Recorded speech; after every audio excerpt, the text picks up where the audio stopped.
إن الحمد لله نحمده ونستعينه ونستغفره ونعوذ بالله من شرور أنفسنا ومن سيئات أعمالنا من يهده الله فلا مضل له ومن يضلل فلا هادي له وأشهد أن لا إله إلا الله وحده لا شريك له وأشهد أن محمدا عبده ورسوله أما بعد فإن خير الحديث كتاب الله وخير الهدي هدي محمد صلى الله عليه وعلى آله وسلم وشر الأمور محدثاتها وكل محدثة بدعة وكل بدعة ضلالة وكل ضلالة في النار. قال الله تبارك وتعالى: من عمل صالحا من ذكر أو أنثى وهو مؤمن فلنحيينه حياة طيبة وَلَنَجْزِيَنَّهُمْ أَجْرَهُمْ بِأَحْسَنِ مَا كَانُوا يَعْمَلُونَ. قابل احترام ماں اور بہنوں، اچھی زندگی پانے کے لیے، اپنی زندگی کو بہتر بنانے کے لیے ہمیں کن چیزوں کا اہتمام کرنا چاہیے؟ وہ کون سے کام ہیں، وہ کون سے اوصاف ہیں جس سے انسان کی دنیا کی زندگی اور آخرت کی زندگی بہتر بنتی ہے؟ نبی کریم صلی اللہ علیہ وسلم کی احادیث کی روشنی میں ہم ان صفات، ان اعمال، ان اصولوں کا مطالعہ کر رہے ہیں۔ مقصود یہ ہے کہ چاہے ہم امیر ہوں یا غریب ہوں، کسی بھی علاقے میں رہتے ہوں، کسی بھی خاندان سے ہوں، ہم اپنے دائرے میں، اپنی زندگی میں خوشحال رہ سکیں اور اچھی زندگی گزار سکیں، اپنی زندگی کو بھی بہتر بنا سکیں، اور جو لوگ ہمارے ربط میں آئیں، ہمارے آس پاس ہوں، جن سے ہمارا سابقہ پیش آئے، ہم ان کی زندگی کو بھی بہتر بنانے والے بنیں۔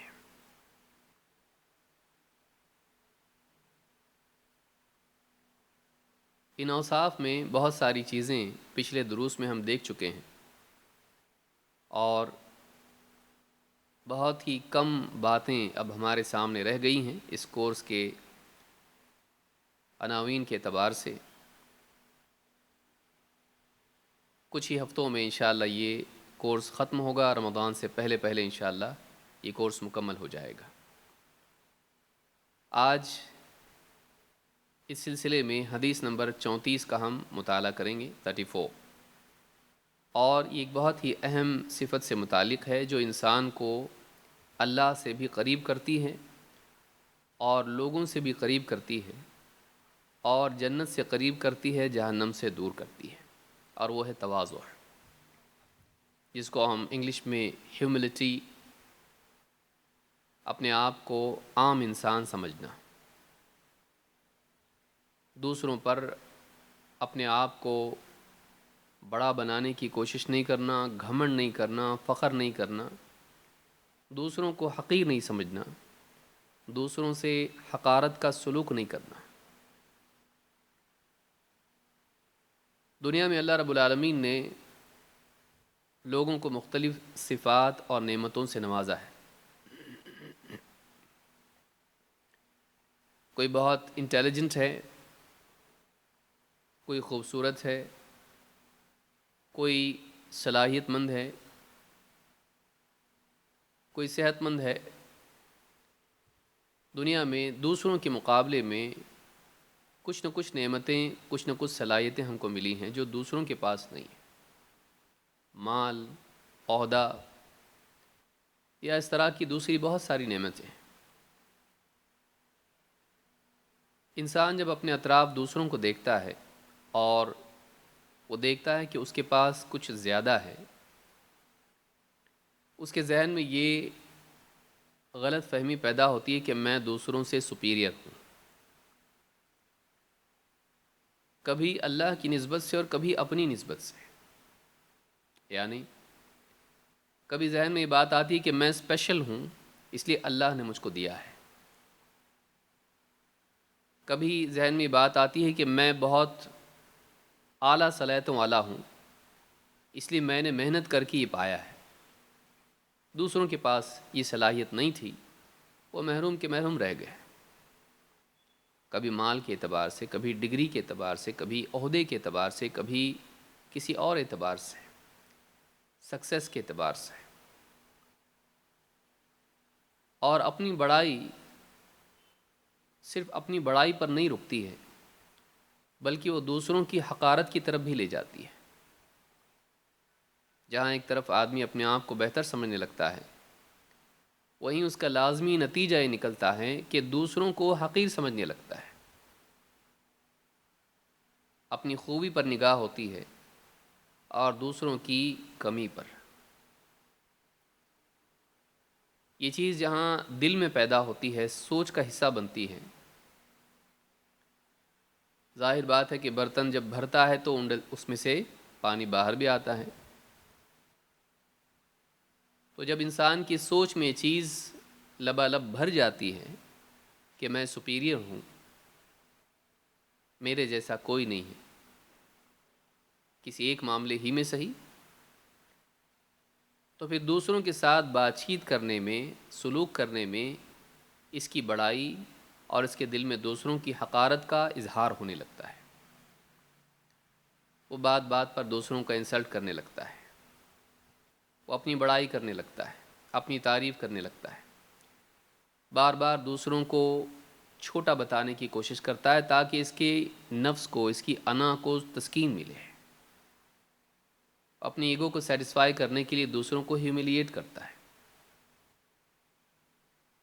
یہ چیز جہاں اللہ سے اس کو دور کرتی ہے، لوگوں سے بھی اس کو دور کر دیتی ہے، بلکہ بعض اوقات لوگوں کا دور ہونا اس کے دل میں اور بھی زیادہ ان کی حقارت پیدا کرتا ہے، اسے معلوم بھی نہیں پڑتا کہ لوگ کیوں دور جا رہے ہیں۔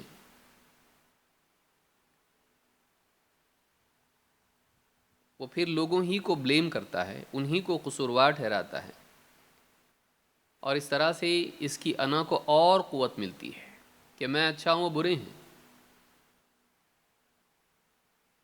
اور وہ ایک بھرم میں جی رہا ہوتا ہے، یہاں تک کہ اچانک موت آ جاتی ہے اور اللہ کی بارگاہ میں پیش ہوتا ہے تو پتہ چلتا ہے کہ یہ غلط تھا، یہ اللہ کی بڑائی میں سے کچھ لینے کی کوشش کر رہا تھا۔ بڑائی اللہ کے لیے ہے، بڑائی اللہ کے لیے ہے۔ اسی لیے آپ دیکھیں گے کہ قرآن کریم کی ابتدائی آیات میں جب اللہ تعالیٰ نے نبی کریم صلی اللہ علیہ وسلم کو دعوت حق کا اور حق کے اظہار کا حکم دیا تو اللہ تعالیٰ نے فرمایا یا ایھا المدثر قم فانذر وربک فکبر، اے چادر میں لپٹنے والے، کھڑے ہو جائیے اور لوگوں کو خبردار کیجیے۔ قم فانذر، آنے والا خطرہ، قیامت کی خبر ان کو دیجیے، جنت جہنم سے ان کو خبردار کیجیے۔ انسان کی زندگی کا مسئلہ کتنا سنگین ہے، یہ ایک مرتبہ ملنے والی اپرچونٹی جو واپس نہیں ملے گی، اسی پر ہمیشہ ہمیشہ کے فیوچر، مستقبل کا مدار ہے، بتائیے ان کو۔ وَرَبَّكَ فَكَبِّرْ، اور اپنے رب کی بڑائی بیان کیجیے۔ مومن کی نگاہ میں، مومن کی سوچ میں اپنی بڑائی نہیں، رب کی بڑائی ہونی چاہیے۔ جب دل میں اللہ کی بڑائی آتی ہے تو ساری بڑائیاں ختم ہو جاتی ہیں، وہ دوسروں کی بڑائی سے متاثر نہیں ہوتا، وہ بادشاہوں سے متاثر نہیں ہوتا ہے، وہ مالداروں سے متاثر نہیں ہوتا ہے، وہ اپنے دشمنوں کی قوت سے متاثر نہیں ہوتا ہے، کیونکہ اس کے دل میں اللہ کی بڑائی ہوتی ہے، بلکہ وہ اپنی بڑائی کو بھی توڑ دیتا ہے۔ جب ساری بڑائی اللہ کے لیے ہے تو میری بڑائی بھی ٹوٹنی چاہیے، میں بھی کچھ نہیں ہوں، میرے پاس جو کچھ بھی ہے اللہ کا دیا ہوا ہے، میں بھی بندہ ہوں جیسے دوسرے ہیں، میرا بھی حساب ہونے والا ہے جیسے دوسروں کا ہوگا. میری کوئی خصوصیت نہیں ہے، جو سب کے لیے ہے میرے لیے بھی ہے. دوسرے بھی محتاج ہیں، میں بھی محتاج ہوں. دوسروں میں کمیاں ہیں، مجھ میں بھی ہیں. بلا شبہ کچھ خوبیاں مجھ میں ہیں، اللہ کی دی ہوئی ہیں، میرا کمال نہیں ہے. ھذا من فضل ربی، یہ میرے رب کے فضل میں سے کچھ ہے، یہ میرا کمال نہیں ہے. یہ گھر پہ لکھنے کی چیز نہیں ہے، یہ زندگی میں سوچ میں اس کو جگہ دینے کی چیز ہے. کہ بس کسی دیوار پر گھر کے دروازے پر لکھ دیا، نہیں، اس کو اپنے دل پر لکھنے کی ضرورت ہے. ہر آن انسان یاد رکھے میرا کوئی کمال نہیں، یہ اللہ کا دیا ہوا ہے. جب اپنا کمال نہیں ہے اور اللہ کا دیا ہوا ہے تو بڑائی ہمارے لیے نہیں، اللہ کے لیے ہونی چاہیے. تعریف ہمارے لیے نہیں، اللہ کے لیے ہونی چاہیے. اسی لیے تو ہم کہتے ہیں الحمدللہ رب العالمین. اس میں استغراق ہے، ساری تعریفیں. بلکہ اگر کوئی ہماری تعریف بھی کر رہا ہے، آپ ایسے اور ایسے ہیں، وہ بھی اصل میں اللہ کی تعریف ہے. کیونکہ یہ نعمتیں ہم کو اللہ نے دی ہیں، توفیق اللہ نے دی ہے. چاہے اوصاف ہوں، اعمال ہوں یا اشیاء ہوں، سب کچھ تو اللہ کا دیا ہوا ہے. نعمتیں اللہ کی دی ہوئی ہیں، صلاحیتیں اللہ کی دی ہوئی ہیں، کام کرنے کی توفیق اللہ کی دی ہوئی ہے. تو اللہ نہ دیتا تو کیا ملتا؟ وما بکم من نعمت فمن اللہ. تمہارے پاس جو بھی نعمت ہے اللہ کی طرف سے ہے، چاہے وہ نعمت دنیاوی ہو یا دینی ہو. تم دیندار ہو، تمہارا کمال نہیں ہے، یہ اللہ کا دیا ہوا انعام ہے، احسان ہے اللہ کا. اسی لیے جنتی جنت میں جانے کے بعد اس کو اپنا کمال قرار نہیں دیں گے. الحمدللہ الذی ہدانا لہذا وما کننا لنہتدی لولا ان ہدانا اللہ. تمام تعریف اس اللہ کے لیے ہے جس نے ہمیں اس جنت کی رہنمائی عطا کی. الحمدللہ الذی ہدانا لہذا وما کننا لنہتدی لولا ان ہدانا اللہ. ہمارے بس میں تو تھا ہی نہیں کہ ہم ہدایت پاتے اگر اللہ ہم کو ہدایت نہیں دیتا. میری انٹیلیجنس تھی، میں بہت تحقیق کیا، میں بہت صلاحیت مند تھا، بچپن سے مجھے لگتا تھا یہ صحیح ہے. ہمارا کمال نہیں ہے، وہ اللہ کی توفیق تھی جو اللہ تعالیٰ نے اتنی بڑی بھیڑ میں سے ہم کو چنا، ورنہ ہم بھی ان کے پیچھے جاتے جہنم کی طرف دوڑ رہے ہوتے اس وقت. کمال ہمارا نہیں، کمال اللہ کا ہے، وہ اللہ کا احسان ہے. یہ جو چیز ہے انسان میں تواضع پیدا کرتی ہے.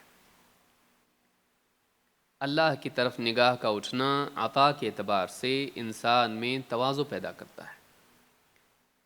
اور اپنے اوپر نگاہ رکھنا، کامیابی، صلاحیت، بھلے نیکی کیوں نہ ہو، اپنی طرف نگاہ اٹھا کے دیکھنا کہ میں یہ انسان کے اندر تکبر پیدا کرتا ہے، بلکہ اللہ سے بھی اس کو غافل کر دیتا ہے.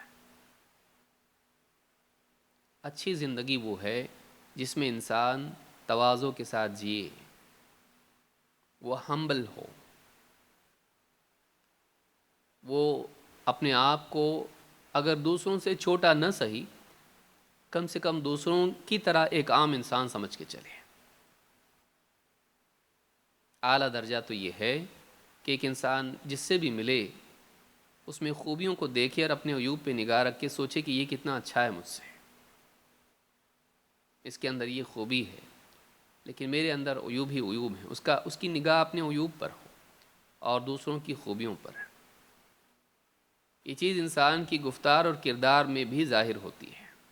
پھر جب وہ دوسروں سے بات کرتا ہے تو ان کو بے عزت نہیں کرتا، ان کو گرانے کی کوشش نہیں کرتا، وہ ان سے کمپیٹ نہیں کرتا ہے کسی مقام کے چھیننے جھپٹنے میں، انہیں دے دیتا ہے، کیونکہ وہ اپنی تواضع کی لذت میں مگن ہوتا ہے.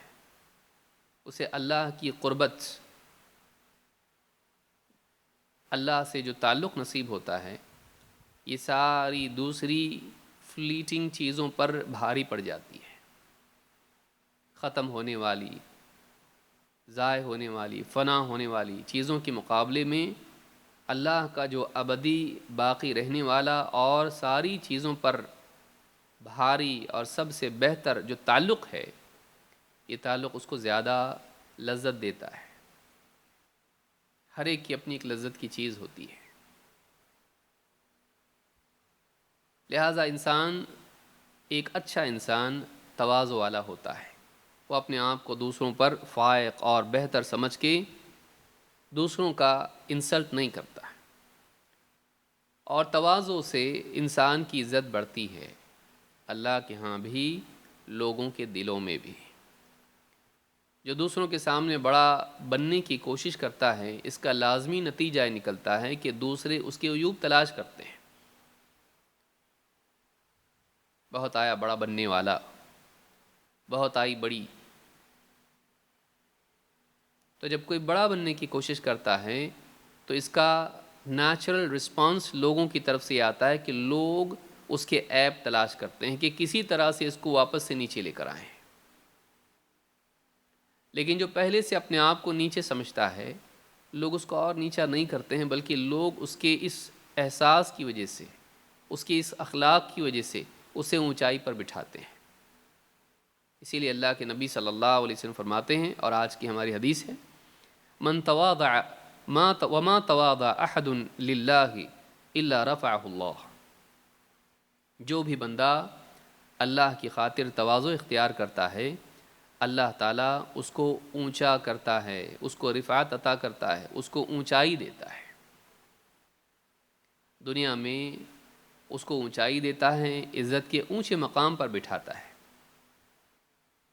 لوگوں کے دلوں میں بھی اس کا مقام اونچا ہوتا ہے، اور آخرت میں بھی اللہ رب العالمین اس کی اس تواضع کے بدلے اس کے لیے اونچا مقام جنت میں عطا کرے گا، نہ صرف جنت میں بلکہ حشر میں بھی۔ اس حدیث کو امام مسلم نے روایت کیا ہے، تو یہ بہت پیاری حدیث ہے، اور تواضع میں سکون ہے۔ گھمنڈ کو مینٹین کرنا پڑتا ہے، جو چیز زمین پر رکھی ہوئی ہے اس کو کچھ کرنے کی ضرورت نہیں، لیکن پلین جو ہوا میں ہے اس کو اپنے آپ کو ہوا میں اونچائی پر باقی رکھنے کے لیے محنت کرنی پڑے گی بہت۔ تو اپنے آپ کو زمین پر جو انسان رکھتا ہے اس کو قرار اور سکون محسوس ہوتا ہے، اس کو کچھ بڑا بننے کی ضرورت نہیں ہے، لیکن یہ کہ انسان کے اپنے دل میں اس پر اطمینان ہونا چاہیے۔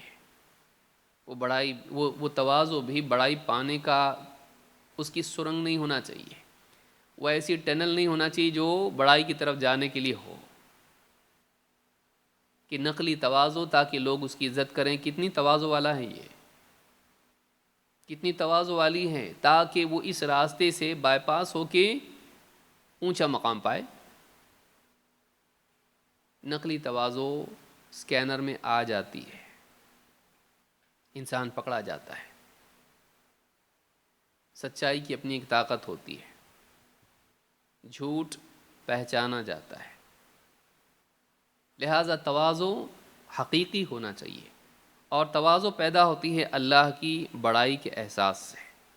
اللہ کے نبی صلی اللہ علیہ وسلم فرماتے ہیں، ان اللہ اوحی الی ان تواضعوا، اللہ تعالیٰ نے میری طرف اس بات کی وحی کی ہے، یہ پیغام بھیجا ہے وحی کے ذریعے، ان تواضعوا، کہ تم لوگ تواضع اختیار کرو۔ تواضع کیا ہے؟ اپنے آپ کو چھوٹا بنا کے جینا، بڑائی کی تلاش میں نہیں رہنا، اللہ کے مقابلے میں اپنے آپ کو کمتر ماننا، لوگوں کے ساتھ عام انسان کی طرح رہنا، ان پر فوقیت اور اپنی فضیلت نہیں جتانا، حتی لا یفخر احد علی احد، یہاں تک کہ تم میں سے کوئی شخص کسی اور پر فخر نہ کرے، کسی اور پر فخر نہ کرے، ولا یبغی احد علی احد، اور کوئی کسی کے مقابلے میں ظلم و زیادتی، سرکشی نہ کرے۔ تواضع اگر نہ ہو انسان میں، وہ اپنے آپ کو دوسروں پر فائق سمجھتا ہو، دوسروں سے سپیریئر سمجھتا ہو، تو ایسا انسان فخر جتانے لگتا ہے. ہم بڑے خاندان کے ہیں، ہم لوگ نواب لوگ ہیں، ہمارے باپ دادا ایسے تھے، چاندی کے برتن میں کھاتے تھے، ایک وہ بھی زمانہ تھا. کبھی ماضی کے اعتبار سے فخر ہوتا ہے، کبھی حال کے اعتبار سے. ہم لوگ تو ایسے ہیں، ہم کو یہ نہیں چلتا بالکل، ہم لوگ بہت زبردست ہیں، سپیریئر ہیں، ہمارے گھر میں تو ایسا ہوتا ہے. اپنی بڑائی دوسروں پر جتانے کی کوشش کرنا کبھی انفرادی سطح پر ہوتا ہے، کبھی خاندان کی بنیاد پر ہوتا ہے، کبھی ماضی کی بنیاد پر ہوتا ہے، اور کبھی اپنی ذاتی بنیادوں پر ہوتا ہے. میں تو ایسا ہوں، مجھے یہ نہیں چلتا ہے، میں یوں ہوں، میں تو ہوں، میں اتنا عقل مند ہوں، میں اتنا علم والا ہوں، میرے پاس اتنا پیسہ ہے. انسان اپنی کسی نہ کسی خوبی کی وجہ سے اور کسی نہ کسی نعمت کی وجہ سے دوسروں پر فخر جتاتا ہے، اور اس بڑائی کے نتیجے میں دوسروں پر ظلم و زیادتی بھی ہوتی ہے. وَلَا يَبْغِي أَحَدٌ عَلَىٰ أَحَدٍ، کہ جب انسان اپنے آپ کو بڑا سمجھتا ہے، دوسروں کو حقیر سمجھتا ہے، تو ان کا انسلٹ بھی کرنے لگتا ہے. تم کیا ہو؟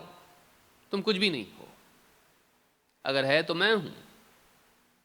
یہ جو فخر، اپنے آپ کو بڑا سمجھنا، دوسروں کی حقارت دل میں پیدا کرتا ہے، اور دوسروں کی حقارت ان کی بے عزتی کی طرف لے جاتی ہے، بلکہ ظلم کی طرف.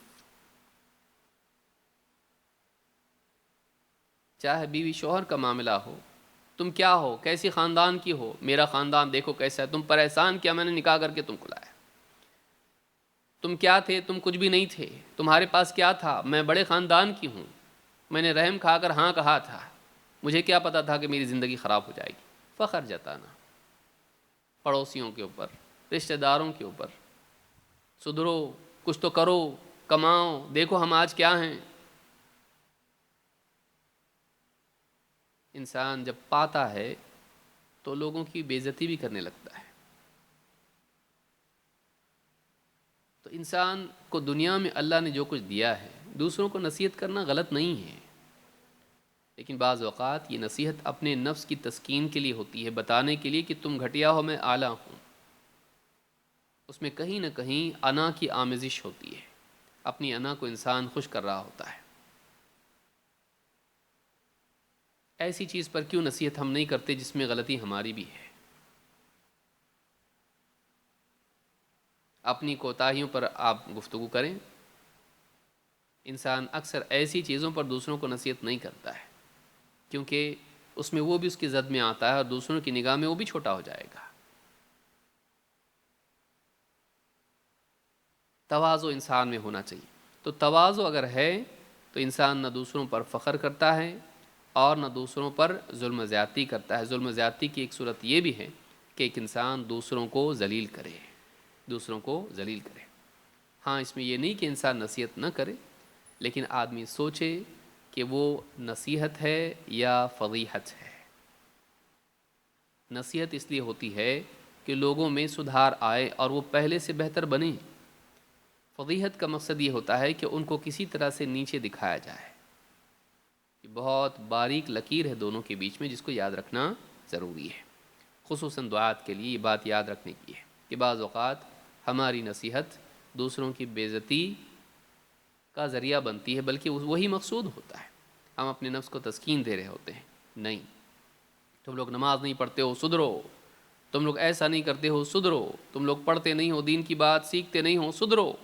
تو بعض اوقات اس طرح کی باتیں انسان اپنے نفس کو تسکین دینے کے لیے کہتا ہے، کیونکہ وہ خود کر رہا ہوتا ہے اور دوسرے نہیں کر رہے ہوتے ہیں. لیکن کیوں نہیں ایسی چیز پر آدمی بولے جو وہ خود بھی نہیں کر رہا ہے؟ وہاں ڈر لگتا ہے کہ میں بھی پکڑ میں آ جاؤں گا، لوگ سر اٹھا کے دیکھیں ہاں آپ بھی تو ہو. تو ہم وہاں نہیں بولتے ہیں. کیوں؟ اس لیے کہ ہم چھوٹے نہیں بننا چاہتے. کبھی ایسی چیز پر بھی نصیحت کرنا چاہیے جس میں آدمی خود اپنے آپ کو کوتاہ محسوس کرتا ہے، تاکہ اس کے اندر تواضع ہو اور یہ گلٹی فیل کرے ان کے سامنے. یہ بھی آ جائے کہ ہاں میں بھی کم ہوں، میرے اندر بھی کمی ہے. یہ چیز انسان میں ہونی چاہیے. تو یہ بہت اہم چیز ہے، اس کو یاد رکھیں۔ تواضع آتی کیسے ہے؟ اللہ کی عظمت کے احساس سے۔ انسان کی زندگی میں تواضع اگر ہم کو اپنی زندگی میں لانا ہے، اس کا آسان ترین طریقہ یہ ہے کہ اللہ کی بڑائی ذہن پر ہو اور اپنی کمیوں کا احساس ہو۔ آدھی عقل یہ ہے کہ انسان کو اپنے عیوب کا شعور ہو۔ عقل مند آدمی وہ ہے جو اپنی کمیوں کو بھی جانتا ہو۔ اللہ تعالیٰ قرآن کریم میں فرماتا ہے وَعِبَادُ الرَّحْمَنِ الَّذِينَ يَمْشُونَ عَلَى الْأَرْضِ هَوْنًا۔ اللہ کے رحمان کے بندے وہ ہیں جو زمین پر عاجزی سے چلتے ہیں، زمین پر اکڑ کے نہیں چلتے ہیں۔ کہ انسان کے جب دل میں بڑائی ہوتی ہے تو جیسے پچھلی حدیث میں ہم نے دیکھا کہ انسان کے کلام میں گھمنڈ پیدا ہو جاتا ہے، فخر آتا ہے، اس کی زبان سے معلوم ہوتا ہے کہ اس کے اندر اپنی بڑائی ہے۔ اسی طرح سے جب انسان کے دل میں بڑائی ہوتی ہے اور گھمنڈ ہوتا ہے، فخر ہوتا ہے، اپنے آپ پر ناز ہوتا ہے، تو ایسا انسان پھر اس کے چلنے میں بھی محسوس ہوتا ہے کہ اپنے آپ کو بڑا سمجھتا ہے۔ رحمان کے بندے وہ ہیں جو اکڑ کر نہیں چلتے ہیں، بلکہ عاجزی کے ساتھ، تواضع کے ساتھ چلتے ہیں۔ ان کی چال ڈھال میں چلنا ایک یعنی نمائندہ ہے انسان کی شخصیت کا، کہ گھمنڈ کے ساتھ اکڑ کے تن کے انسان چلے۔ خاص کر کے مردوں میں چیز دیکھنے میں آتی ہے کہ بالکل پہلوان کی طرح انسان چل رہا ہے اور سینہ تان کے چل رہا ہے، سر اٹھا کے چل رہا ہے ایک دم۔ اس کے چلنے میں محسوس ہوتا ہے کہ اپنے آپ کو بڑا سمجھتا ہے۔ رحمان کے بندے عاجزی کے ساتھ چلتے ہیں، اکڑ کے ساتھ نہیں۔ وَعِبَادُ الرَّحْمَنِ الَّذِينَ يَمْشُونَ عَلَى الْأَرْضِ هَوْنًا۔ رحمان کے بندے کیوں؟ اس لیے کہ وہ جانتے ہیں الرحمن علی العرش استوى، رحمان عرش پر مستوی ہوا۔ عرش کا حقدار، عرش پر بادشاہ جو مستوی ہے وہ رحمان ہے۔ ہم زمین والے ہیں، اونچائی رفعت اللہ کے لیے ہے، بڑائی اللہ کے لیے ہے۔ ہم پست لوگ ہیں، ہم زمین پر چلنے والے لوگ ہیں۔ ہم اللہ کے مقابلے میں بالکل بے حیثیت ہیں، ہماری کوئی اوقات نہیں۔ بڑائی تو اللہ کے لیے ہے۔ جب اللہ کی عظمت کا احساس دل میں انسان کے ہو، اللہ کی بڑائی اس کے دل سے لپٹی ہوئی، چمٹی ہوئی ہو، تو ایسا انسان کہاں سے بڑائی محسوس کرے گا؟ لہٰذا گھمنڈ کہیں نہ کہیں اللہ کی معرفت میں نقص کا نتیجہ ہوتا ہے کہ اس کے دل میں اللہ کی بڑائی نہیں ہے۔ اس کو اللہ رب العالمین کے دیکھنے کا اور محاسبے کا استحضار نہیں ہے۔ یہ ہوش میں نہیں ہے، ابھی یہ اپنے نشے میں ہے، یہ نشے میں جی رہا ہے۔ اس کا فیکٹس سے لینا دینا نہیں ہے ابھی، یہ بس اپنے خمار میں ہے کہ میں کچھ ہوں۔ جب آنکھ بند ہو جائے گی اور اس سے لباس چھین لیا جائے گا اور کفن میں لپیٹ کر نہلا دھولا کے اس کو قبر میں پھینک دیا جائے گا، تب پتہ چلے گا میں کچھ بھی نہیں تھا، دنیا میرے لیے رکی نہیں، لوگ اپنی زندگی میں چلے گئے، میرے جانے سے کچھ بھی فرق نہیں پڑا۔ تب جا کے احساس ہوگا کہ میں اور میرا عمل اب بس، ساری بڑائی، ساری ڈگریاں، سارے عہدے، سارا مال، ساری پراپرٹی، سب کچھ ختم، کچھ بھی نہیں میرا، سب دوسروں نے لے لیا، میں خالی ہاتھ رہ گیا، میرے پاس کچھ بھی نہیں ابھی، اب بس میں ہوں، میں نے اپنے آپ کو کیا بنایا۔ تو انسان کو اپنی حیثیت کا پتہ ہونا چاہیے کہ واقعی اللہ کے مقابلے میں کچھ بھی نہیں ہے۔ بڑائی کے ساتھ جینا یہ انسان کو اللہ سے بھی دور کرتا ہے، لوگوں سے بھی۔ ابو ہریرہ رضی اللہ عنہ کہتے ہیں جلس جبریل الی النبی صلی اللہ علیہ وسلم فنظر الی السماء فاذا ملک ینزل۔ جبریل آئے اور اللہ کے نبی صلی اللہ علیہ وسلم کے ساتھ بیٹھے اور آسمان کی طرف آپ نے دیکھا تو ایک فرشتہ نازل ہوا۔ فقال جبریل ان هذا الملک ما نزل منذ یوم خلق قبل الساعة۔ یہ جو فرشتہ آج نازل ہوا ہے یہ جب سے پیدا ہوا تب سے لے کر آج تک کبھی نازل نہیں ہوا اور قیامت تک پھر دوبارہ کبھی آئے گا نہیں۔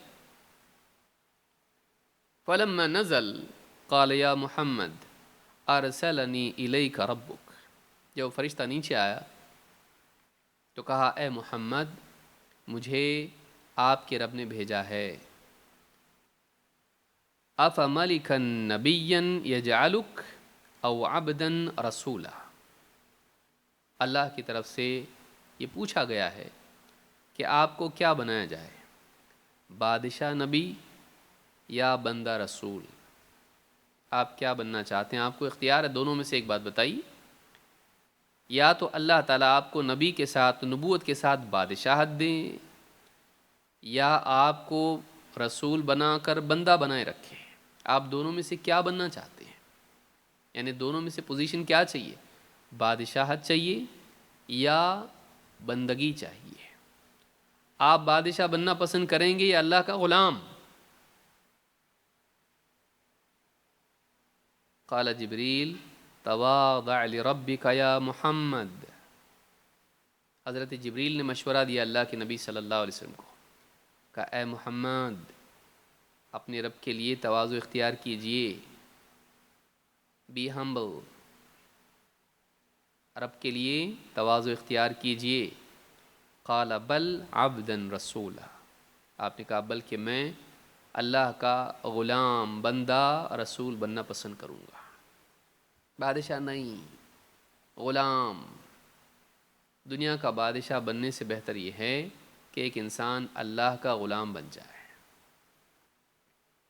پیارے رسول صلی اللہ علیہ وسلم نے عبودیت کو چنا، بادشاہت کو نہیں۔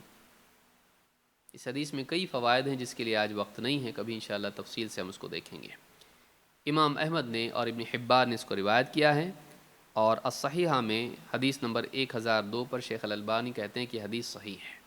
اس سے بات معلوم ہوتی ہے کہ پیارے رسول صلی اللہ علیہ وسلم نے بادشاہت کے مقابلے میں بندگی کو چنا، عبودیت کو چنا۔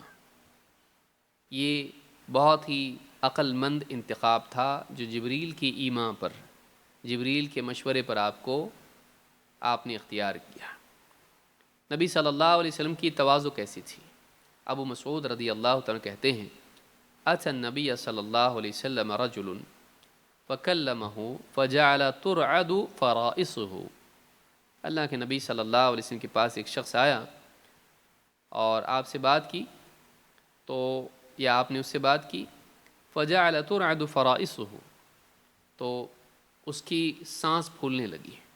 کسی بڑے آدمی سے جب ہم ملتے ہیں تو ایک قسم کی گھبراہٹ ہم کو ہوتی ہے، عالم ہو یا دنیا کے کسی بڑے عہدے پر ہو یا کوئی بھی ایسا آدمی ہو، ایک فطری بات ہے کہ ایک عام انسان، خصوصاً کوئی دیہاتی وغیرہ ہو جس کا سابقہ کبھی کسی پوزیشن والے سے نہیں ہوا ہو، اور اس کو ڈر ہو کہ میں غلطی کر سکتا ہوں ان سے بات کرنے میں، تو ایسا انسان آؤٹ آف رسپیکٹ، احترام کی وجہ سے یا نقصان کے ڈر کی وجہ سے یا تجربے کی کمی کی وجہ سے ڈر جاتا ہے، لا علمی خوف پیدا کرتی ہے۔ تو انسان ایسے وقت میں گھبرا جاتا ہے۔ وہ آدمی اتنا گھبرا گیا کہ اس کا سانس پھولنے لگا، ہارٹ بیٹس بڑھ جاتی ہیں، سانس پھولنے لگتا ہے کیونکہ زیادہ آکسیجن کی ضرورت ہوتی ہے انسان کو، ڈر گیا وہ۔ فقال له هون عليك فإني لست بملك، آپ نے کہا ہاں ہاں ہاں، سکون سے، گھبراؤ مت، هون عليك، اتنا زیادہ سیریس مت لو اس بات کو، گھبراؤ مت۔ فإني لست بملك، میں کوئی بادشاہ تھوڑی نہ ہوں، میں کوئی بادشاہ تھوڑی نہ ہوں، انما انا ابن امرأة تأكل القديد، اور میں ایک ایسی عورت کا بیٹا ہوں جو گوشت کے ٹکڑے سکھا کے پھر اس کو کھاتی تھی پکا کے۔ عربوں میں عام طور سے گوشت کے لمبے لمبے اس طرح سے ٹکڑے کرتے تھے، سٹرپس کی طرح، اور اس کو دھوپ میں سکھاتے تھے تاکہ وہ خراب نہ ہو، اور پھر اس کے بعد میں اس کو جیسے جیسے ضرورت ہوتی تھی پکا کر اس کو کھاتے تھے۔ تو عام عورتیں ایسا کرتی تھی اس زمانے میں۔ تو میں کوئی بادشاہ تھوڑی نہ ہوں کہ ہم بہت شاہی خاندان کے ہیں، ذرا سی شان میں تم نے گستاخی کی تمہاری گردن مار دی جائے گی. ایسا تھوڑی نہ ہے. ڈرو مت، تم سے کوئی غلطی نہیں ہوگی، گھبراؤ مت. اور آپ نے اپنے آپ کو عام انسان بتانے کے لیے کہا میں بادشاہ نہیں ہوں. اور آگے بڑھ کے آپ نے کہا میں ایک ایسی عورت کا بیٹا ہوں جو گوشت کے ٹکڑے کر کے اس کو سکھاتی تھی. میں ایک عام انسان ہوں. آپ سوچیے نبی صلی اللہ علیہ وسلم کتنی بڑی شخصیت ہیں، لیکن آپ اس ایک عام انسان کے لیے اس کو ڈر محسوس نہ ہو، اس کے لیے اپنے آپ کو ایک عام انسان بنا کے پیش کر رہے ہیں، جبکہ آپ عام انسان نہیں تھے. آپ ایک بہت اونچی شخصیت تھے جس کے لیے اللہ رب العالمین نے معراج کی رات میں اتنا بڑا انتظام کیا، اور حشر کے میدان میں آپ کی عظمت لوگوں کے سامنے آئے گی. سارے نبیوں کے سردار جن کے لیے جنت کھولی جائے گی سب سے پہلے. سوچیے. لیکن آپ کیا کہہ رہے ہیں؟ میں کام انسان ہوں، میں کوئی بادشاہ نہیں ہوں. بڑا آدمی وہ ہے جو اپنی بڑائی کو خود توڑنا جانتا ہو. چھوٹا آدمی بڑا بننا چاہتا ہے. بڑا انسان خود اپنی بڑائی کو نگیٹ کرتا ہے، اس کا انکار کرتا ہے، اس کو اچھا نہیں لگتا ہے. وہ ہمیشہ لوگوں کے درمیان عام انسان بن کے رہتا ہے. سب سے بدترین چیز یہ کہ انسان اپنی پوزیشن کی وجہ سے لوگوں پر اتھارٹی جتا کر ان کو چھوٹا بنانے کی کوشش کرے کہ رسپیکٹ میں، میرا احترام کرو. بھیک مانگے وہ لوگوں سے. لوگوں سے رسپیکٹ مانگا نہیں جاتا ہے، ایسا بننا پڑتا ہے کہ لوگ خود سے رسپیکٹ کریں. واقعی انسان وہ ہے جو ایسی زندگی گزارے کہ جس کی وجہ سے لوگ خود اس کا احترام کریں، نہ یہ کہ وہ لوگوں سے ڈیمانڈ کریں اپنی پوزیشن کی بنیاد پر. مجھ سے ڈرو، میری عزت کرو، صرف پوزیشن کی بنیاد پر. یہ نہیں ہونا چاہیے. تو یہاں پر آپ گھر میں بھی ایسا ہوتا ہے، ماں باپ خاص طور سے اولاد کے سلسلے میں، باپ میں ہوں کہ تو ہے. تو اس میں کوئی کوشچن ہے؟ مطلب سوال ہے کوئی؟ تو باپ ہیں اس لیے تجھ کو مان. تو آپ ایسا بنیے، آپ ایسا بنیے کہ آپ کی اولاد آپ پر اتنا ٹرسٹ کریں، آپ کی اتھارٹی کو خود تسلیم کریں، اور آپ کو خیر خواہ مانیں کہ آپ کی بات سے اس کو دائیں بائیں جانا غلط دکھائی دے.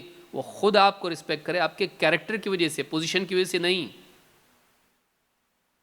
آپ کے کیریکٹر کی وجہ سے آپ کو رسپیکٹ کرے، پوزیشن کی وجہ سے نہیں. اس کو یاد رکھیے.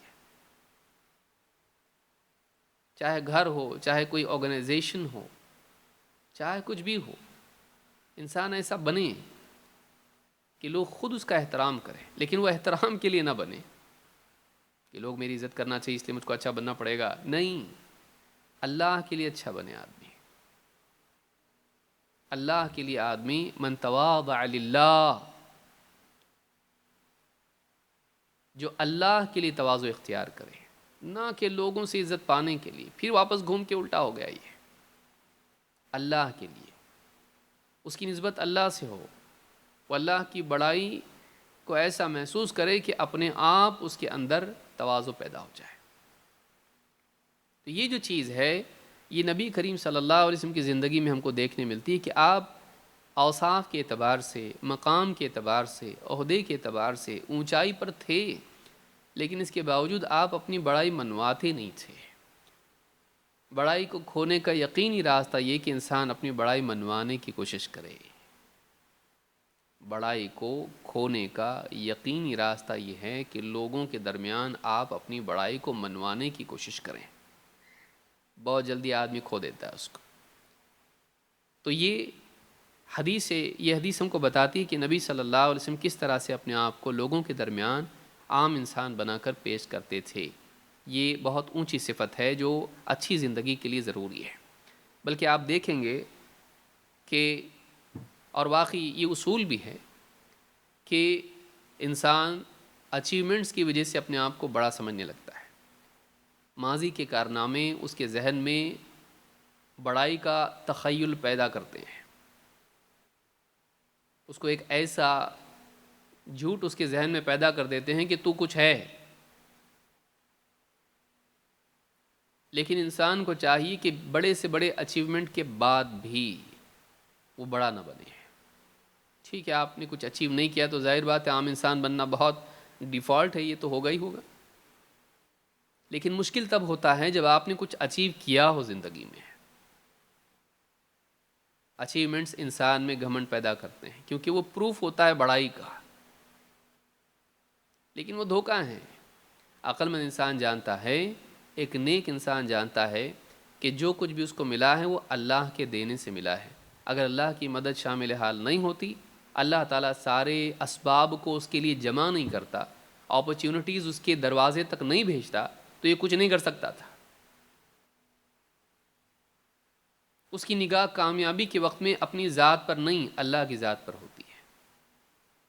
اس کی زبان سے اپنے کمالات کا اظہار نہیں ہوتا بلکہ اللہ کی حمد و ثنا ہوتی ہے. بلکہ بڑے بڑے اچیومنٹس کے بعد اس کی نگاہ ترقی کے لیے اپنی کمیوں پر ہوتی کہ کمی کہاں رہ گئی. یہی وجہ ہے کہ آپ دیکھیں اللہ تعالیٰ نے قرآن کریم میں کیا فرمایا، اذا جاء نصر اللہ والفتح، جب اللہ کی نصرت آ جائے اور فتح آ جائے، کامیابی آ جائے، ورأیت الناس يدخلون فی دین اللہ افواجا، اور اے نبی آپ دیکھیں کہ لوگ فوج فوج اللہ کے دین میں داخل ہو رہے ہیں. پہلے ایک مشکل سے آتا تھا، چھپ چھپا کے آتا تھا، اب کھلم کھلا فوج فوج قبیلے قبیلے اسلام میں داخل ہو رہے ہیں. فسبح بحمد ربک واستغفرہ انہ کان توابا. تو جب ایسا کامیابی کا دور آئے تو اے نبی آپ اپنے رب کی حمد بیان کریں، اس کی پاکی بیان کریں اس کی حمد کے ساتھ. اپنے رب کی پاکی بیان کریں اس کی حمد کے ساتھ، اور اللہ سے اپنے لیے استغفار کیجئے، وہ بڑا توبہ قبول کرنے والا ہے. غور کیجئے الفاظ پر. کامیابی کے دور میں کیا کرنا ہے؟ سیلیبریٹ کرنا ہے، بڑے بڑے نعرے لگانا ہے، اپنی بڑائی کے قصیدے پڑھنا ہے. کامیابی کے دور میں، اچیومنٹ کے دور میں کرنا کیا ہے؟ فسبح بحمد ربک، آپ اپنے رب کی پاکی بیان کیجیے. عیوب سے پاک تو اللہ کی ذات ہے، یعنی ہم نہیں. ہمارے کام میں کتنا بھی اچھا کرو کچھ نہ کچھ کمی رہ جاتی ہے. کامیابی کے دور میں بھی اپنی کمیوں پر نگاہ رکھنا چاہیے کہ ہاں جیسا کرنا چاہیے تھا نہیں کیا ہم نے.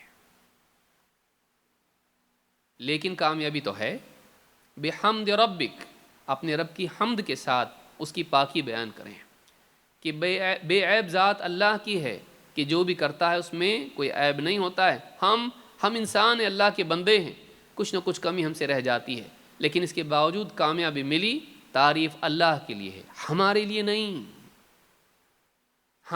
میں کتنا زبردست کیا میں نے، دیکھو کوئی اور کرتا گیا ایسا.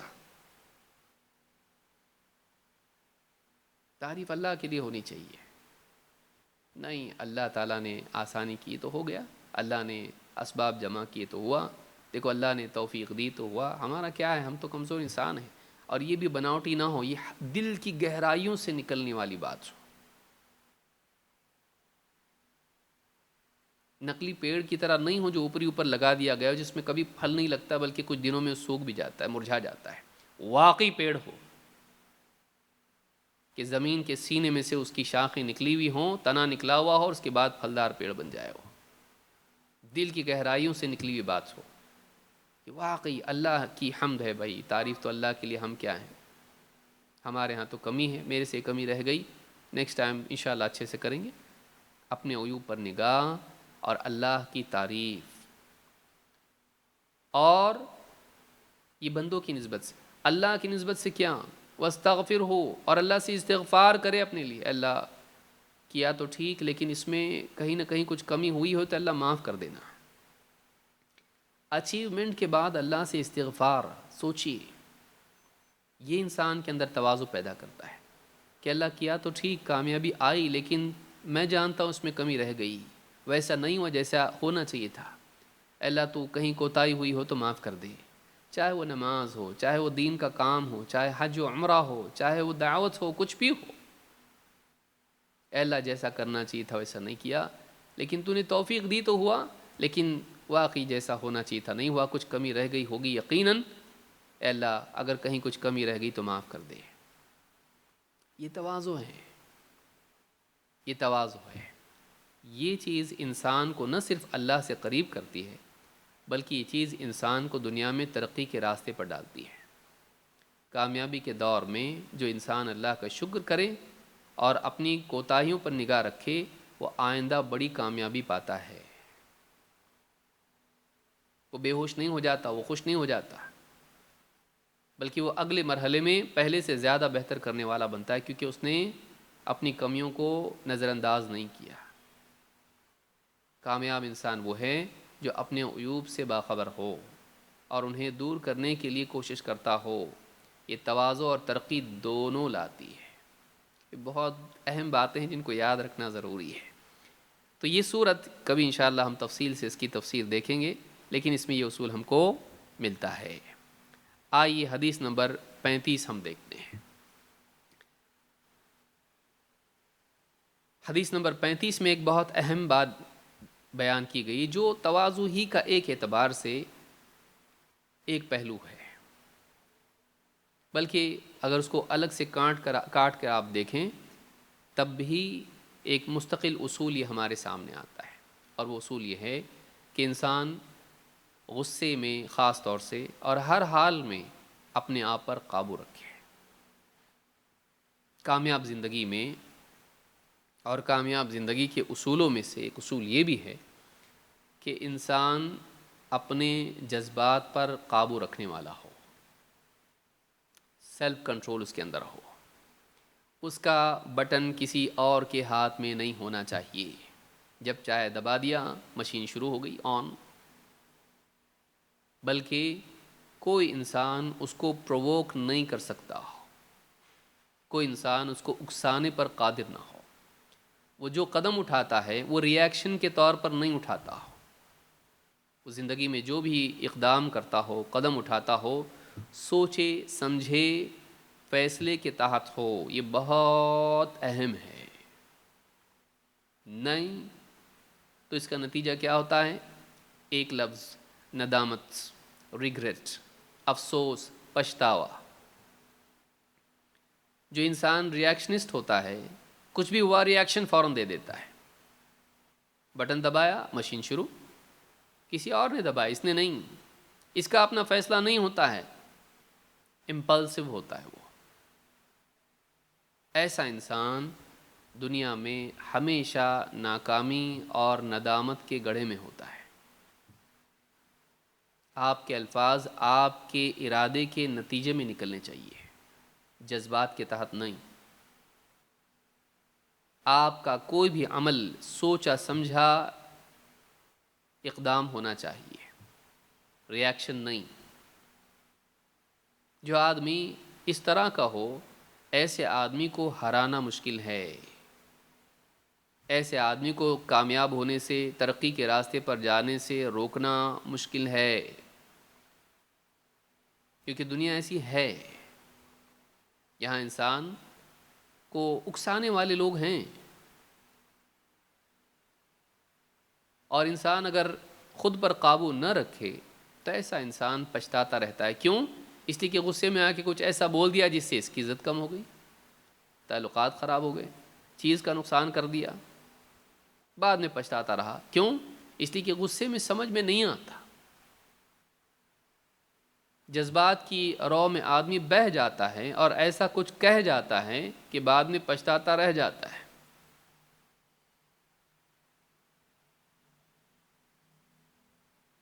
سوچ سمجھ کے بولنا، سوچ سمجھ کے کرنا، ری ایکشنسٹ نہیں بننا، امپلسو نہیں بننا، ایسا نہیں بننا کہ کرنے کے بعد سوچتے ہیں۔ جیسے کسی نے کہا ہے کہ عقل مند آدمی کی زبان اس کے دل میں ہوتی ہے اور بیوقوف کا دل اس کی زبان پہ ہے۔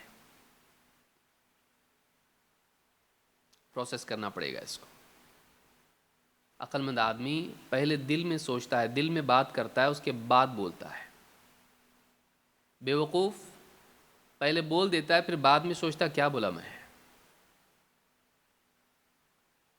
اسی طرح سے سمجھدار انسان سوچتا ہے، کرتا ہے، بیوقوف کرتا ہے پھر سوچتا ہے، اور سوچتا کیسا ہے، پچھتاتا ہے کیوں کیا میں نے ایسا۔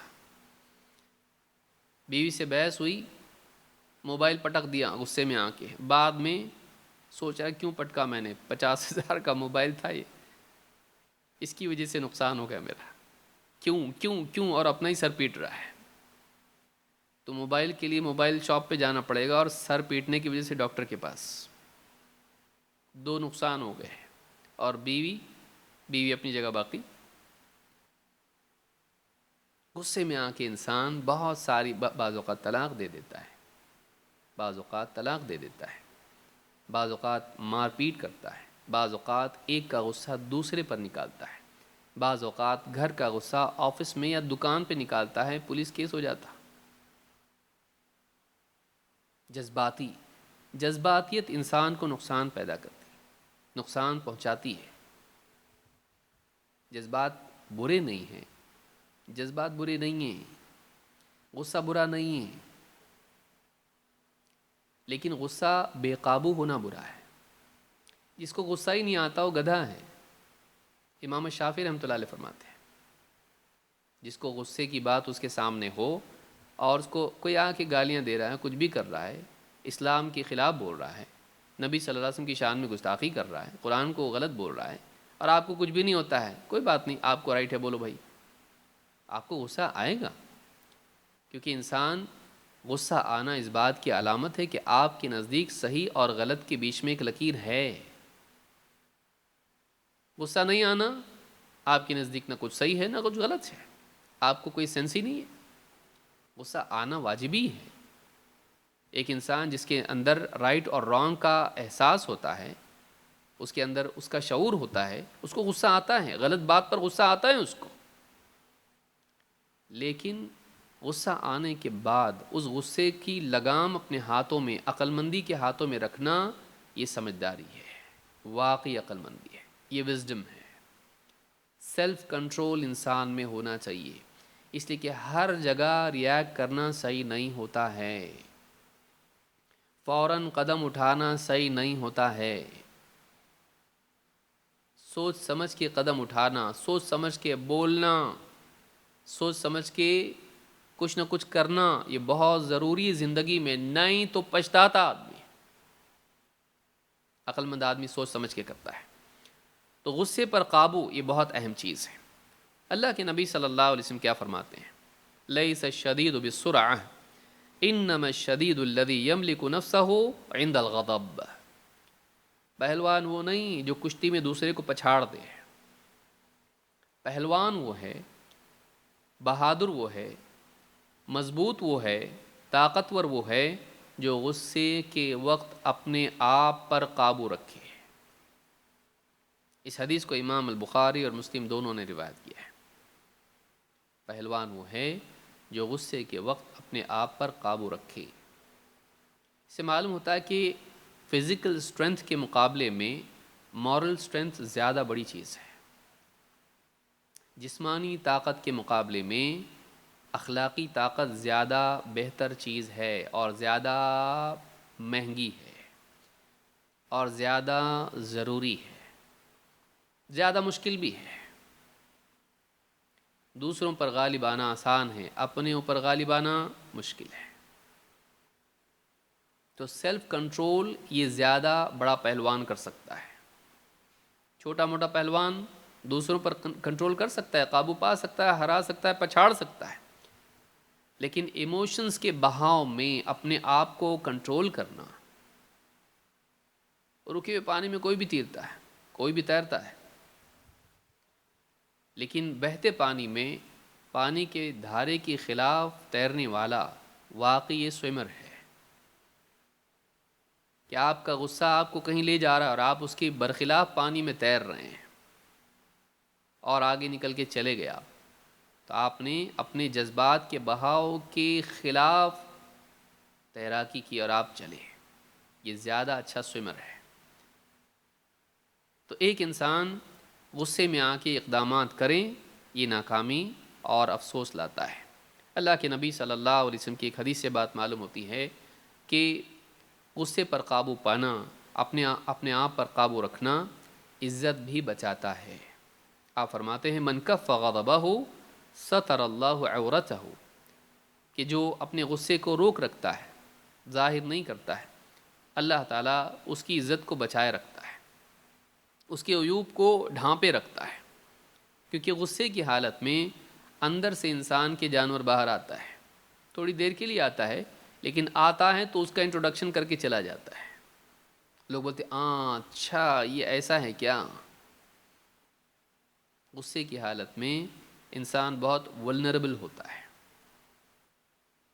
اور اس کی شخصیت کے منفی پہلو، نیگیٹو آسپیکٹس باہر آ جاتے ہیں، جو اس کا انٹروڈکشن کرا کے چلے جاتے ہیں۔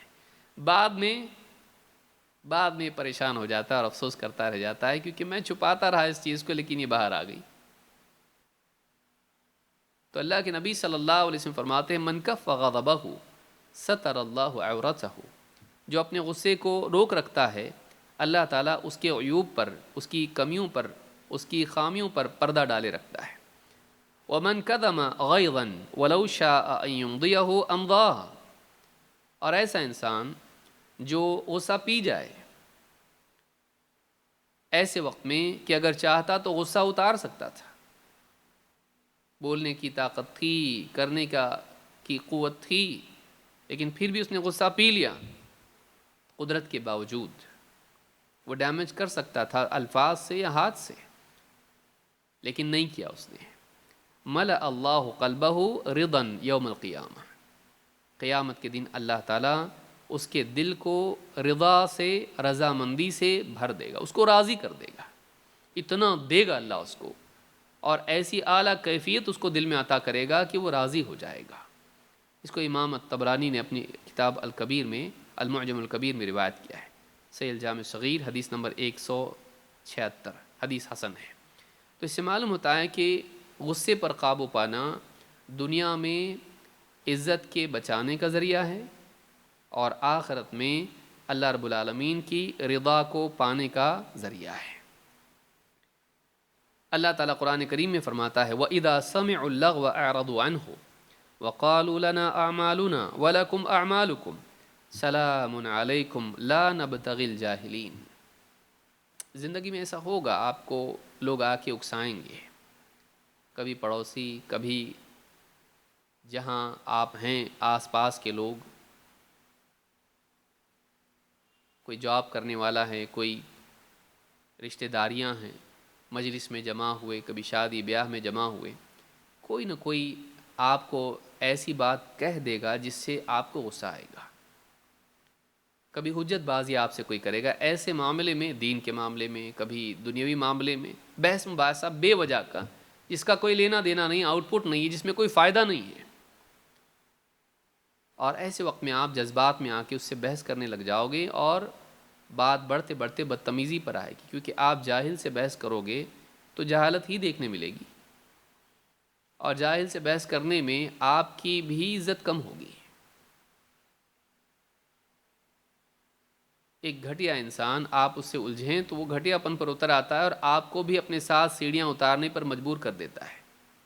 آپ بھی ایک ایک سیڑھی اس کے ساتھ ساتھ لڑتے لڑتے نیچے نیچے جاتے ہیں، بعد میں جیت کے بھی آپ کو ایسا لگتا ہے کہ میں جیتا نہیں، میں خود ایسی حرکتیں کیا جو میں ذلیل ہو گیا۔ اس لیے گھٹیا انسان کے ساتھ جیتنا بھی ذلت کے ساتھ ہوتا ہے۔ بھئی خنزیر کے ساتھ اگر ایک انسان کیچڑ میں کشتی لڑے تو کیا ہوا؟ بہت بڑا کارنامہ ہے یہ، جیت کے بھی انسان ذلیل ہوگا۔ تو یہاں پر آپ دیکھیں گے کہ اللہ تعالیٰ نے ہم کو اس میں ایسے وقت میں کیا اصول بتایا کہ جاہلوں کے ساتھ الجھو مت، کیونکہ تم کو بھی ان کے ساتھ نیچے گرنا پڑے گا۔ تو ریاکٹ مت کرو، پرووک مت ہو جاؤ، جذبات میں آ کے ہر جگہ بھیڑ مت جاؤ، کچھ چیزیں ڈراپ بھی کرنا سیکھو۔ اوائڈ کرنا سیکھو، نظر انداز کرنا سیکھو. ہر جگہ لڑو مت، ہر جگہ لڑو مت.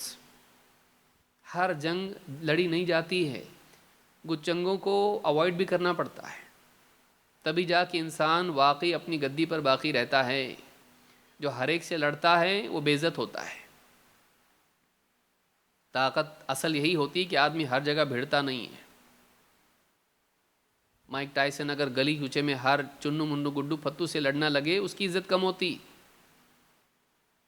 ہر ایک سے لڑنا نہیں ہوتا ہے، اپنے دشمن کا بھی انتخاب کرنا پڑتا ہے کہ آپ کو کس سے لڑنا ہے.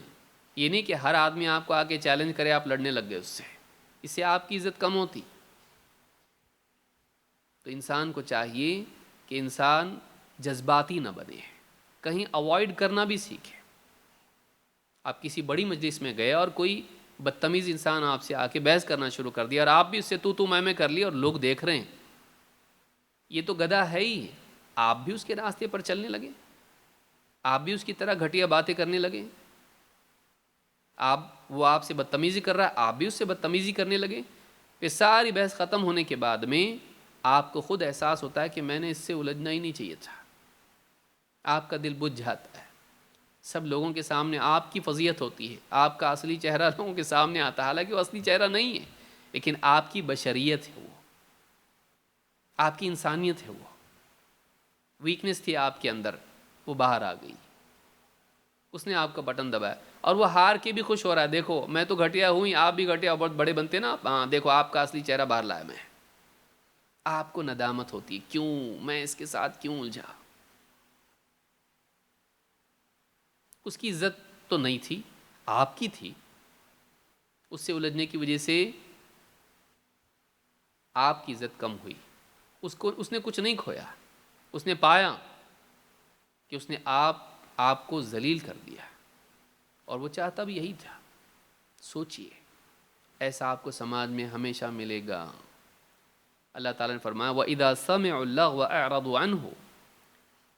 اللہ کے نیک بندے، عقل مند بندے کون ہیں؟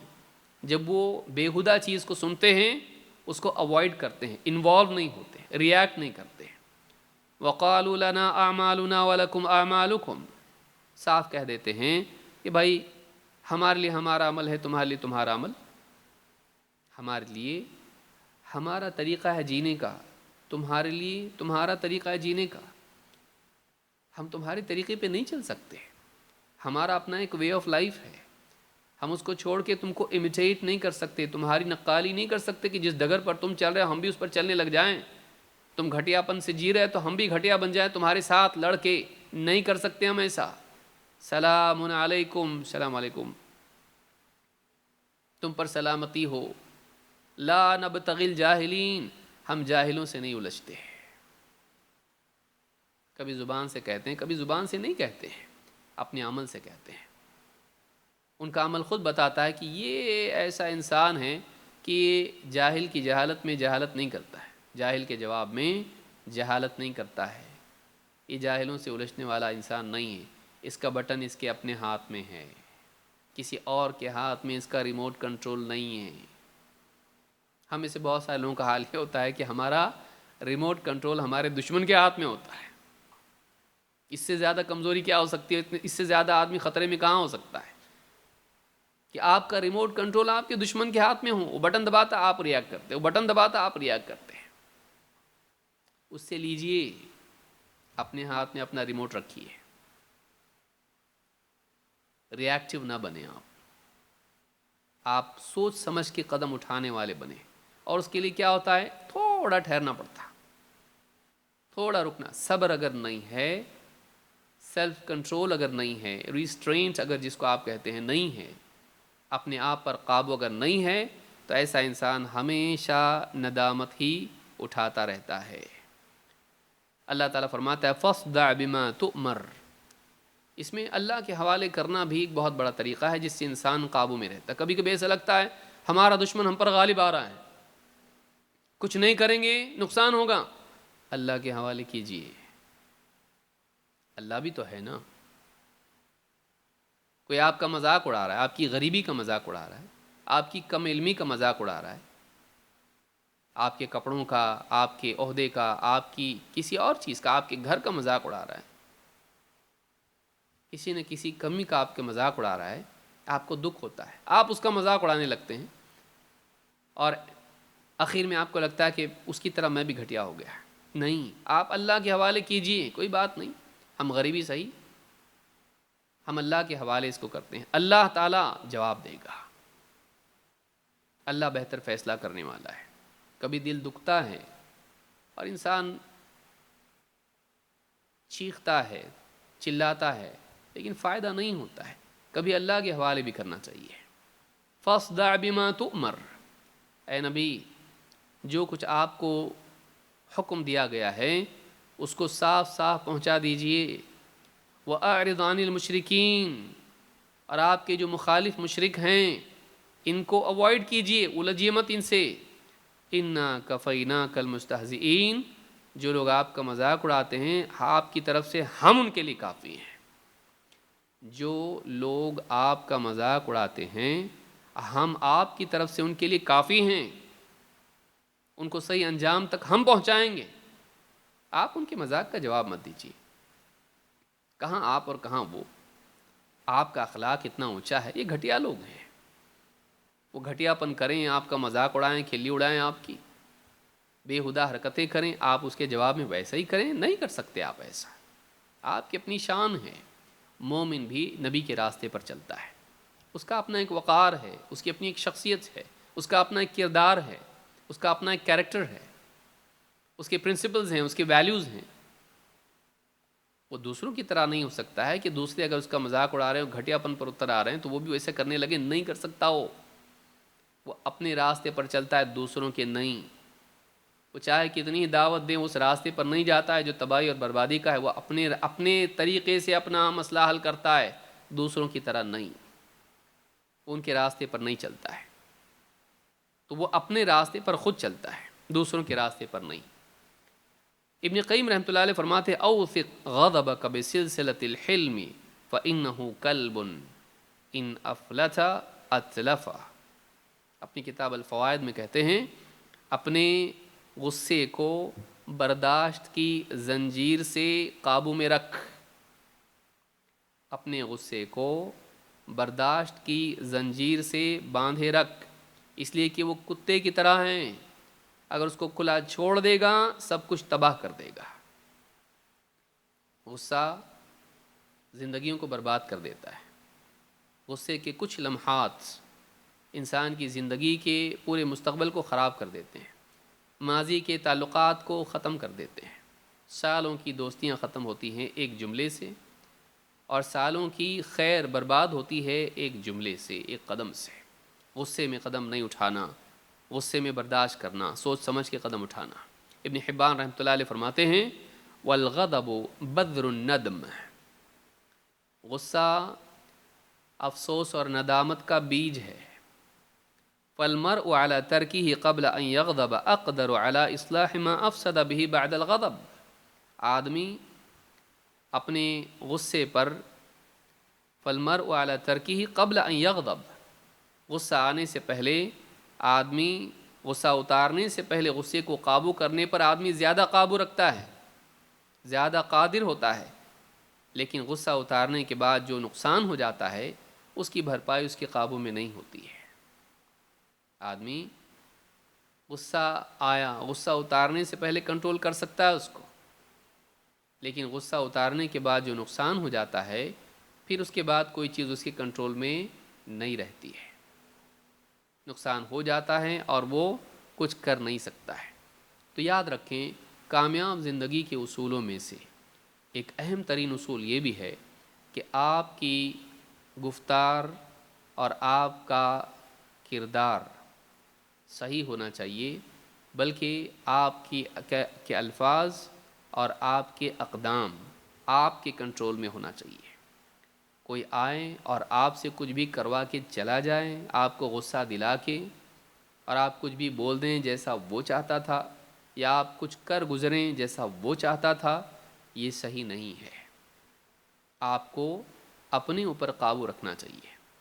اور اگر آپ بڑے تناظر میں اس کو دیکھیں تو صرف غصہ نہیں، بلکہ ہر اعتبار سے آپ کے جذبات آپ کے قابو میں ہونا چاہیے. آپ کی لالچ، چاہتیں، آپ کا غصہ، آپ کی نفرتیں، جو بھی جذبات آپ کے دل میں پیدا ہوتے ہیں، وہ جذبات آپ کے کنٹرول میں ہونے چاہیے. یہ نہیں کہ وہ آپ کو بالکل جیسے جانور کے ساتھ کچھ رسی بندھی اور وہ آپ کے پاؤں میں بندھی ہوئی ہے، وہ جانور جہاں بھاگتا ہے، اونٹ آپ کو لے کے بھاگتا ہے اور آپ گھسٹتے ہوئے اس کے پیچھے جا رہے ہیں. ایسا نہیں ہونا چاہیے. جذبات اسی جانور کی طرح ہوتے ہیں جو آپ کو گلیوں میں گھسیٹ کے لے جاتے ہیں. تو اپنے جانور کو اپنے قابو میں رکھنا چاہیے. یہ دنیا میں عزت اور آخرت میں کامیابی کا یقینی ذریعہ ہے. حدیث نمبر 36 بھی ہم آج دیکھ لیں گے، کیونکہ ہم لوگوں کو یہ پورا کورس مکمل کرنا ہے آنے والے 2 ہفتوں میں. حدیث نمبر 36 ایک اور پہلو ہے جو اسی سے ایک اعتبار سے جڑا ہوا ہے، لیکن منفی اعتبار سے نہیں، مثبت اعتبار سے. کہ جیسے آپ نے دیکھا کہ غصہ ایک بہت بری چیز ہے جس سے نقصان ہوتا ہے اور انسان کو اپنے آپ کو قابو میں رکھنا چاہیے. یہ منفی چیز ہے، نیگیٹو چیز ہے. دوسرا پہلو اس کا رحمت والا ہے کہ انسان کے مزاج میں رحمت ہونی چاہیے، دوسروں کے ساتھ شفقت کا مزاج اس کا ہونا چاہیے. لیکن ایک خاص تناظر میں اس کو دیکھا جائے، وہ یہ کہ گھر والوں کے لیے وہ اچھا ہونا چاہیے. کیونکہ آپ کہیں بھی جائیں اپنے گھر کو لوٹتے ہیں، اور آپ کو کچھ بھی ہو جائے تو پہلے گھر والے آپ کے ساتھ ہوتے ہیں. تو انسان بعض اوقات ساری دنیا میں اچھا ہوتا ہے، گھر میں نہیں. اچھی زندگی یہ ہے، پاکیزہ زندگی یہ ہے کہ انسان نہ صرف باہر والوں کے لیے بلکہ گھر والوں کے لیے بھی اچھا ہو، گھر والوں کے لیے بھی وہ اچھا ہو. اور اگر ایک لفظ میں آپ سارے اس اچھے پن کو جمع کرنا چاہتے ہیں تو اس ایک لفظ کا نام ہے رحمت. آپ اپنے گھر والوں کے لیے رحمت والے ہوں، آپ کو ان پر رحم آئے، آپ رحمت اور شفقت کا سلوک ان کے ساتھ کریں. ان میں کمیاں ہوں گی، آپ ان کی کمیوں کو دیکھ کر ان سے نفرت نہ کریں، کیونکہ جتنے قریب جن کے ہم رہتے ہیں اتنا زیادہ ان کے عیوب ہمارے سامنے نمایاں ہوتے ہیں. لیکن ان لوگوں کی کمیوں کو آپ حقارت کی نگاہ سے دیکھنے کی بجائے شفقت کی نگاہ سے دیکھ کر ان کو دور کرنے والے اگر بنتے ہیں، یا ان کو برداشت کر کے ساتھ میں جینے والے بنتے ہیں، اور وہ بھی انسان ہیں، کمیاں ہر ایک میں ہوتی ہیں، یہ سمجھ کے چلتے ہیں، تو آپ اپنے گھر میں خوشحال زندگی گزار سکتے ہیں. آپ کے اندر دوسروں کی کمیوں کے لیے رحمت اور شفقت کا مزاج ہونا چاہیے. بہت سے لوگوں کا حال اور عموماً یہ ہوتا ہے کہ ہم باہر والوں سے کیسے بات کرتے، کتنی بالکل ایک دم ادب قاعدے میں اور شفقت کے ساتھ، احترام کے ساتھ. گھر میں نہیں، گھر میں ایسا نہیں کرتے. کیوں؟ کبھی بیٹھ کے اس کو سوچے کیوں نہیں؟ روز تو رہتے ہیں ان کے ساتھ، ایسا کیوں کریں گے؟ تو مطلب کبھی کبھی کسی سے ملے تو اچھا رہنا چاہیے، اور جس کے ساتھ ہمیشہ رہتے اس کے ساتھ اچھا نہیں رہنا چاہیے. تو الٹا ہو گیا ہے. تو آپ کو ان کی ضرورت کتنی ہے؟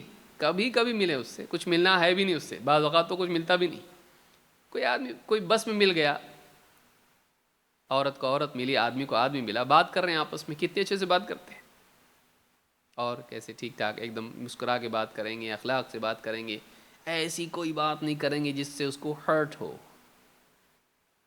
تکلیف ہو، اذیت ہو. ایک دم سنبھال کے بالکل اچھے بن کے بات کریں گے، ایک دم کہ بالکل وہ اپنے دل کے دروازے آپ کے لیے کھول دے اور داخل ہو جائیں آپ.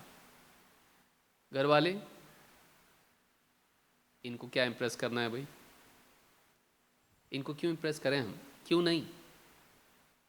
مطلب جس کی ضرورت آپ کو زیادہ ہے، جس کے ساتھ آپ کو زیادہ رہنا ہے، پوری زندگی گزارنا ہے، آپ ان کو امپریس نہیں کرنا چاہتے، آپ ان کے ساتھ اپنا ریلیشن بہتر نہیں بنانا چاہتے، اور جو کبھی مل گیا آپ کو واپس ملے گا بھی نہیں. یہ کتنا الٹا معاملہ ہے. عقل مند آدمی وہ ہے جو جن سے جتنا اس کا تعلق پڑنے والا ہے ان سے اتنا اچھا رشتہ رکھنے کی کوشش کرے. کبھی کبھار والے سے اچھے رہنا اور روزانہ والے سے اچھے نہیں رہنا، یہ عقل مندی ہے. لیکن انسان کیا سوچتا ہے، یہ بہت مشکل ہے، تھوڑی دیر کے لیے اچھا بن کے رہنا اچھا ہے یونیفارم میں، لیکن گھر پہ آنے کے بعد ہر وقت اچھا رہنا بہت مشکل ہے، یہ مشکل پڑتا ہے۔ تو مشکل ہونے کی وجہ سے انسان نہیں کرتا ہے اس کو۔ ٹھیک ہے، الٹیمیٹلی پرفیکٹلی آدمی نہیں کر سکتا ہے، لیکن اپنی زندگی میں اس اصول کو یاد رکھیں کہ جن کے ساتھ جتنا سابقہ پیش آنے والا ہے ان سے تعلق ہمارا اتنا اچھا ہونا چاہیے۔ نبی صلی اللہ علیہ وسلم سے جو جتنا زیادہ قریب تھا اتنا زیادہ محبت کرنے والا تھا، کیوں؟ اس لیے کہ آپ کی شخصیت ایسی تھی۔ اخلاق لباس کی طرح نہیں کہ آپ اتار کے اس کو بازو رکھتے ہیں، وہ آپ کے لیے جلد کی طرح ہیں، آپ کی سکن کی طرح ہیں، آپ اس کو الگ نہیں کر سکتے اپنے آپ سے، وہ آپ ہیں، آپ کا اخلاق آپ ہیں۔ وہ ایک ماسک نہیں جس کو آپ کو پہن کے پبلک میں جانا ہے اور اتار کے گھر پہ آ کے رکھنا ہے، وہ آپ کی شخصیت کا حصہ ہیں، وہ کوئی ڈرامہ نہیں ہے، وہ کوئی ایکٹنگ نہیں ہے، وہ آپ ہیں۔ ہر وقت وہ آپ کے ساتھ رہنا چاہیے، ہر وقت وہ میک اپ نہیں ہے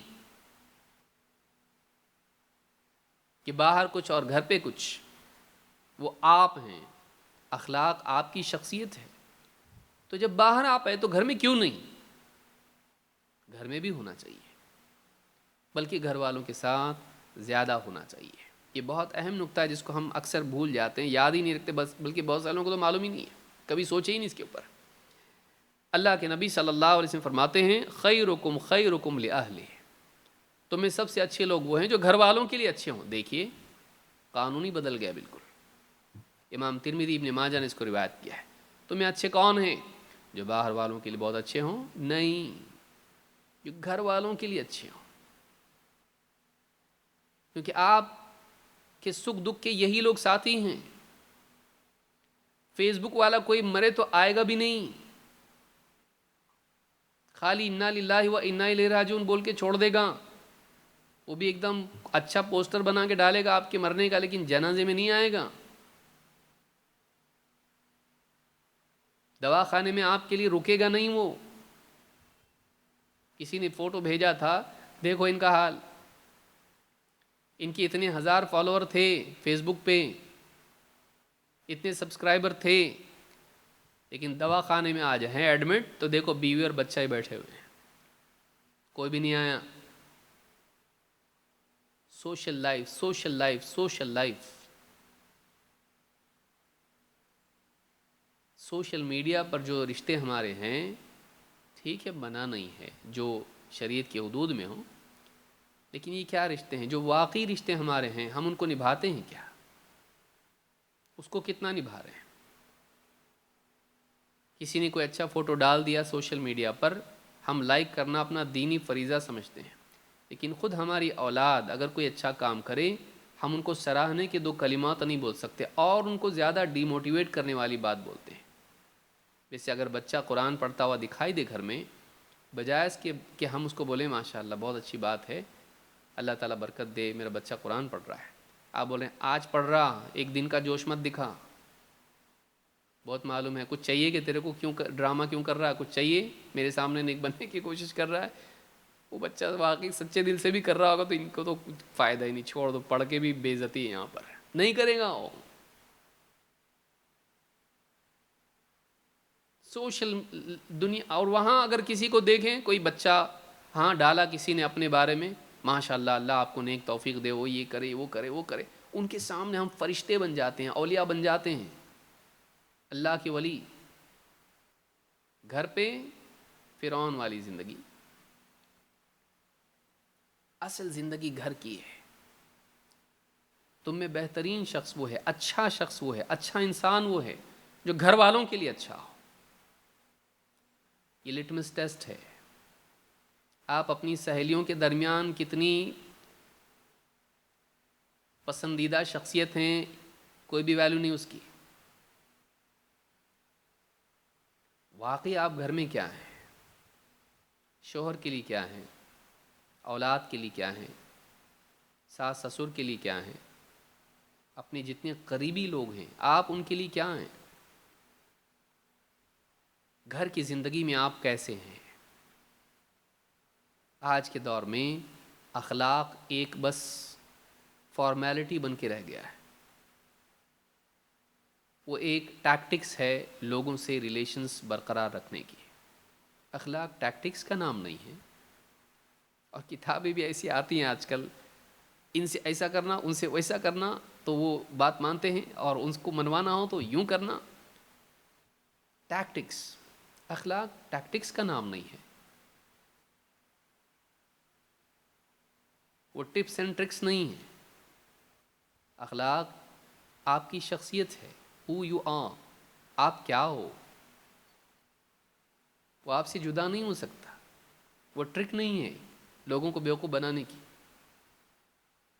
وہ آپ ہونا چاہیے۔ آپ تنہائی میں جو ہو وہ آپ ہو۔ آپ تنہائی میں اپنے آپ کو کیا سمجھتے ہو؟ آپ اپنے قریبی لوگوں میں کیا ہو؟ وہ آپ ہو۔ جب سارے پردے ہٹ جاتے ہیں اور آپ کو سارے ماسک اتار دیتے ہیں، اس کے بعد آپ کیا ہو؟ وہ آپ ہو۔ ماسک پہن کر تو سبھی خوبصورت دکھتے ہیں، آپ اپنوں میں، بلکہ تنہائی میں آپ کیا ہو؟ ہم سوچیں، بیٹھیں، غور کریں اس پر۔ تو آپ نے فرمایا خیرکم خیرکم لأہلہ، تم میں بہترین وہ ہے، بہترین انسان وہ ہے جو اپنے گھر والوں کے لیے اچھا ہو، اپنے گھر والوں کے لیے اچھا ہو۔ انس ابن مالک رضی اللہ تعالیٰ عنہ کیا فرمایا، اور میں نے جیسا کہا کہ ایک لفظ میں اس کو آپ کنٹین کرنے کی کوشش کریں تو کیا ہے، ایک لفظ میں آپ اس کو لانے کی کوشش کریں تو کیا ہے۔ فرماتے ہیں کان رسول اللہ صلی اللہ علیہ وسلم رحیما بالعیال، اللہ کے نبی، اللہ کے رسول صلی اللہ علیہ وسلم اپنے گھر والوں کے لیے بڑے رحیم تھے، رحمت والے تھے، رحم کرنے والے، رحم کرنے والے، دوسروں پر رحم کرنے والا، ان کی کمی کوتاہی کو نظر انداز کرنے والا، بشرطے کہ وہ دینی کوتاہی نہ ہو، اور ان کی کمیوں میں بیماری ہو، ٹھوکر لگ گئی، دکھ ہے، اس میں ان کے ساتھ رحم کا سلوک کرنے والا۔ آج بچیاں ڈپریشن میں کیوں جا رہی ہیں؟ ماں باپ کی طرف سے ان کے ساتھ رحم کا سلوک نہیں ہے۔ بچی کو اسکول میں کوئی ڈانٹ دیا ٹیچر نے، اس وجہ سے کہ اس نے سر پہ دوپٹہ رکھا تھا، یا کچھ ایسی بات تھی، اس نے فلاں چیز نہیں کی جو شریعت کے خلاف تھی، یا کچھ اور بات ہوئی، پڑھائی میں کمی تھی اس کے، گھر پہ آ کے بیٹھی ہوئی ہے خاموش۔ اب ماں بجائے اس کو دیکھ کے یہ کہنے کہ بیٹا کیا بات ہے، کچھ بات ہوئی آج ایسی، جو اس کے پاس آ کے بیٹھ گئی، کہا کیا ہوا، منہ کیوں اترا ہوا بھائی، سر پہ ہاتھ رکھا، اس کو اپنے سے لپٹایا، کیا بات ہے میری بیٹی، کیوں ایسے پریشان ہے بھائی؟ یہ کہنے کی بجائے اگر ماں کہے کیوں منہ اتار کے بیٹھی، اٹھ جا جلدی سے، جا سیدھا برتن دھونے، کب تک بیٹھی رہے گی، میں آ کی خدمت، جوتے بھی میں اتاروں کہ تیرے، اتنا بھی نہیں سمجھتا گیا، آ کے بیٹھی رہتی ہے۔ اگر ایسا ہو اس کو کیا محسوس ہوگا؟ بچیاں اس وجہ سے ماں باپ سے نفرت کر رہی ہیں، اور باہر تلاش کر رہی ہیں کہ کہیں سے کوئی ہم پر رحم کرنے والا، شفقت کرنے والا ہم کو مل جائے، اور آپ نے جو موبائل دے رکھا ہے اس کے راستے سے ضرور آئے گا کوئی نہ کوئی اس کے پاس۔ ہمارے گھروں میں رحمت کا سلوک نہیں ہونے کی وجہ سے بچے باغی بن رہے ہیں۔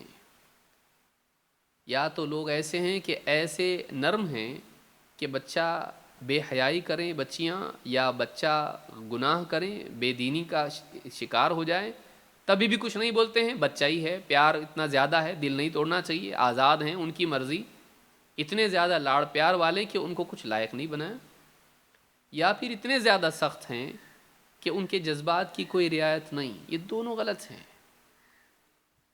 آپ کو بچوں کے ساتھ شفقت کا سلوک کرنا ہے اور ان کو ڈسپلن بنانا ہے، لیکن ڈسپلن بنانے میں آپ کو ان کو قریب کر کے بنانا ہے، جھڑک کے نہیں، نفرت کے ساتھ نہیں، شفقت کے ساتھ۔ ان کو ایجوکیٹ کرتے ہوئے آپ کو ان کو ڈسپلن بنانا ہے، نہ کہ ان کو ڈی مورلائز کرتے ہوئے، بے عزت کرتے ہوئے، حوصلہ توڑتے ہوئے۔ یہ بہت ضروری ہے۔ بلکہ نہ صرف بچے، بیوی شوہر آپس میں، ساس اپنی بہو کے ساتھ، بہو اپنے گھر کے دوسرے افراد کے ساتھ میں شفقت کا سلوک ہو، رحمت کا سلوک ہو، کہ ساس اگر بیمار ہے، بستر پر پڑی ہوئی پیرالائز ہے، بہو آ کے بدتمیزی کی باتیں کریں، پیشاب کر دیا، عقل نہیں ہے کہ تم کو، رحم کرے اس کے اوپر کہ آج یہ اس کنڈیشن میں ہے، ہو سکتا ہے کل کو میں بھی ہوں، ہو سکتا ہے مجھے بھی یہ حالت پیش آئے، اور یہ میرا کام ہے، میرے لیے جنت ہے یہ۔ اور رحمت کا سلوک انسان کو اندرونی سکون دیتا ہے، نفرت کا سلوک انسان کو اندر سے بے چین کر دیتا ہے۔ جب دوسروں کے ساتھ انسان شفقت کے ساتھ پیش آتا ہے تو اندر خود اس کے زخموں پر اللہ تعالیٰ رحمت کا مرہم رکھتا ہے، اس کو خود اندر سے بھی اچھا لگتا جب وہ اچھا کرتا، اچھا کرنے سے اچھا لگتا، دل کا سکون اچھے کام کا دنیاوی انعام ہوتا ہے، دل کا سکون اچھے کام کا دنیاوی انعام ہوتا ہے۔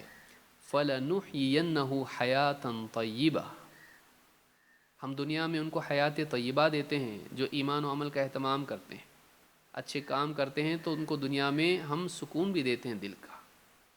بہت ضروری ہے یہ، گھر والوں کے ساتھ اچھا سلوک ہو۔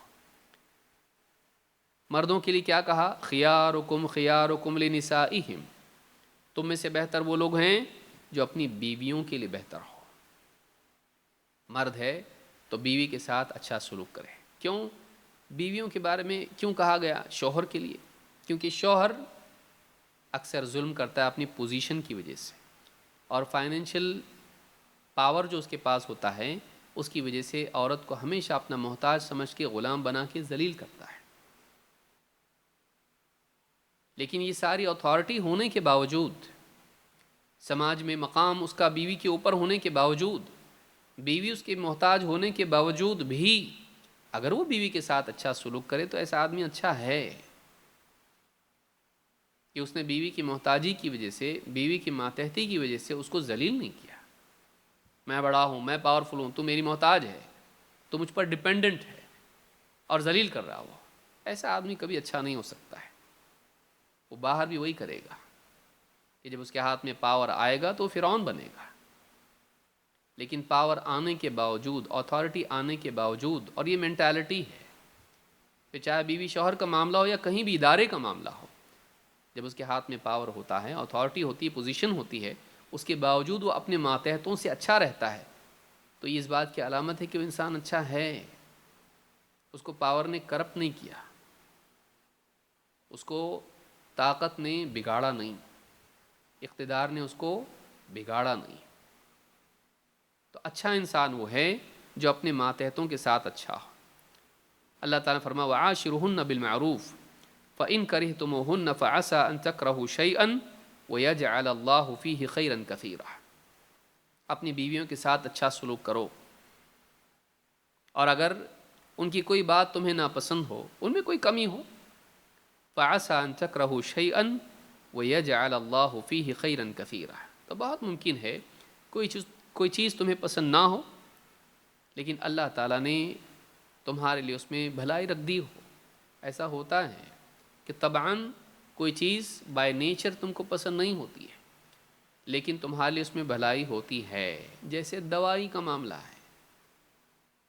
دوائی کڑوی لگتی ہے، آدمی نہیں کھانا چاہتا ہے، لیکن بھلائی ہے اس میں، کھائے گا شفا ملے گی۔ یہ ایک مثال ہے، ایسی کئی مثالیں دی جا سکتی ہیں کہ طبیعت میں کراہت ہوتی ہے لیکن اس میں فائدہ ہوتا ہے انسان کا۔ تو کبھی کبھی رشتے ایسے بن جاتے ہیں، بیوی شوہر ایک دوسرے کی باتیں پسند نہیں ہوتی ہیں، یہ نہیں کہ بالکل ایک دم کیریکٹر خراب ہو، بے دین ہو، کفر و شرک میں چلی جائے یا چلا جائے، لیکن یہ کہ کمیاں ہوتی ہیں، وہ خوبصورت نہیں ہے، بیوی خوبصورت نہیں ہے، یا کام کرنے میں تھوڑی سی سلو ہے، سیکھ کے نہیں آئی، پڑھتی رہی، ماں باپ نے اتنا زیادہ سکھایا نہیں، اب آ گئی شادی ہو کے، ہاں میں تو ایکسپیکٹ کر رہا تھا ایسی ہوگی، ایک دم گن مشین کی طرح کام کرے گی، نہیں کرتی ہے، بالکل چھوٹی ریل گاڑی کی طرح بھی نہیں ہے، یہ تو کچوا ہے بالکل۔ شوہر کے بارے میں سمجھتی تھی کہ میرا خیال رکھے گا، بہت ہینڈسم ہوگا اور بہت ہر چیز میں اچھا ہوگا، کہاں سے، یہ تو بالکل ویسا نہیں نکلا جیسا فوٹو میں تھا۔ کاش کہ صرف فوٹو نہیں دکھا ہوتا، کچھ بات بھی کی ہوتی، عقل کا پتہ چلتا۔ یہ سلو ہیں، بعد میں کمیاں سامنے آتی ہیں. کتنا بھی ریسرچ ہو،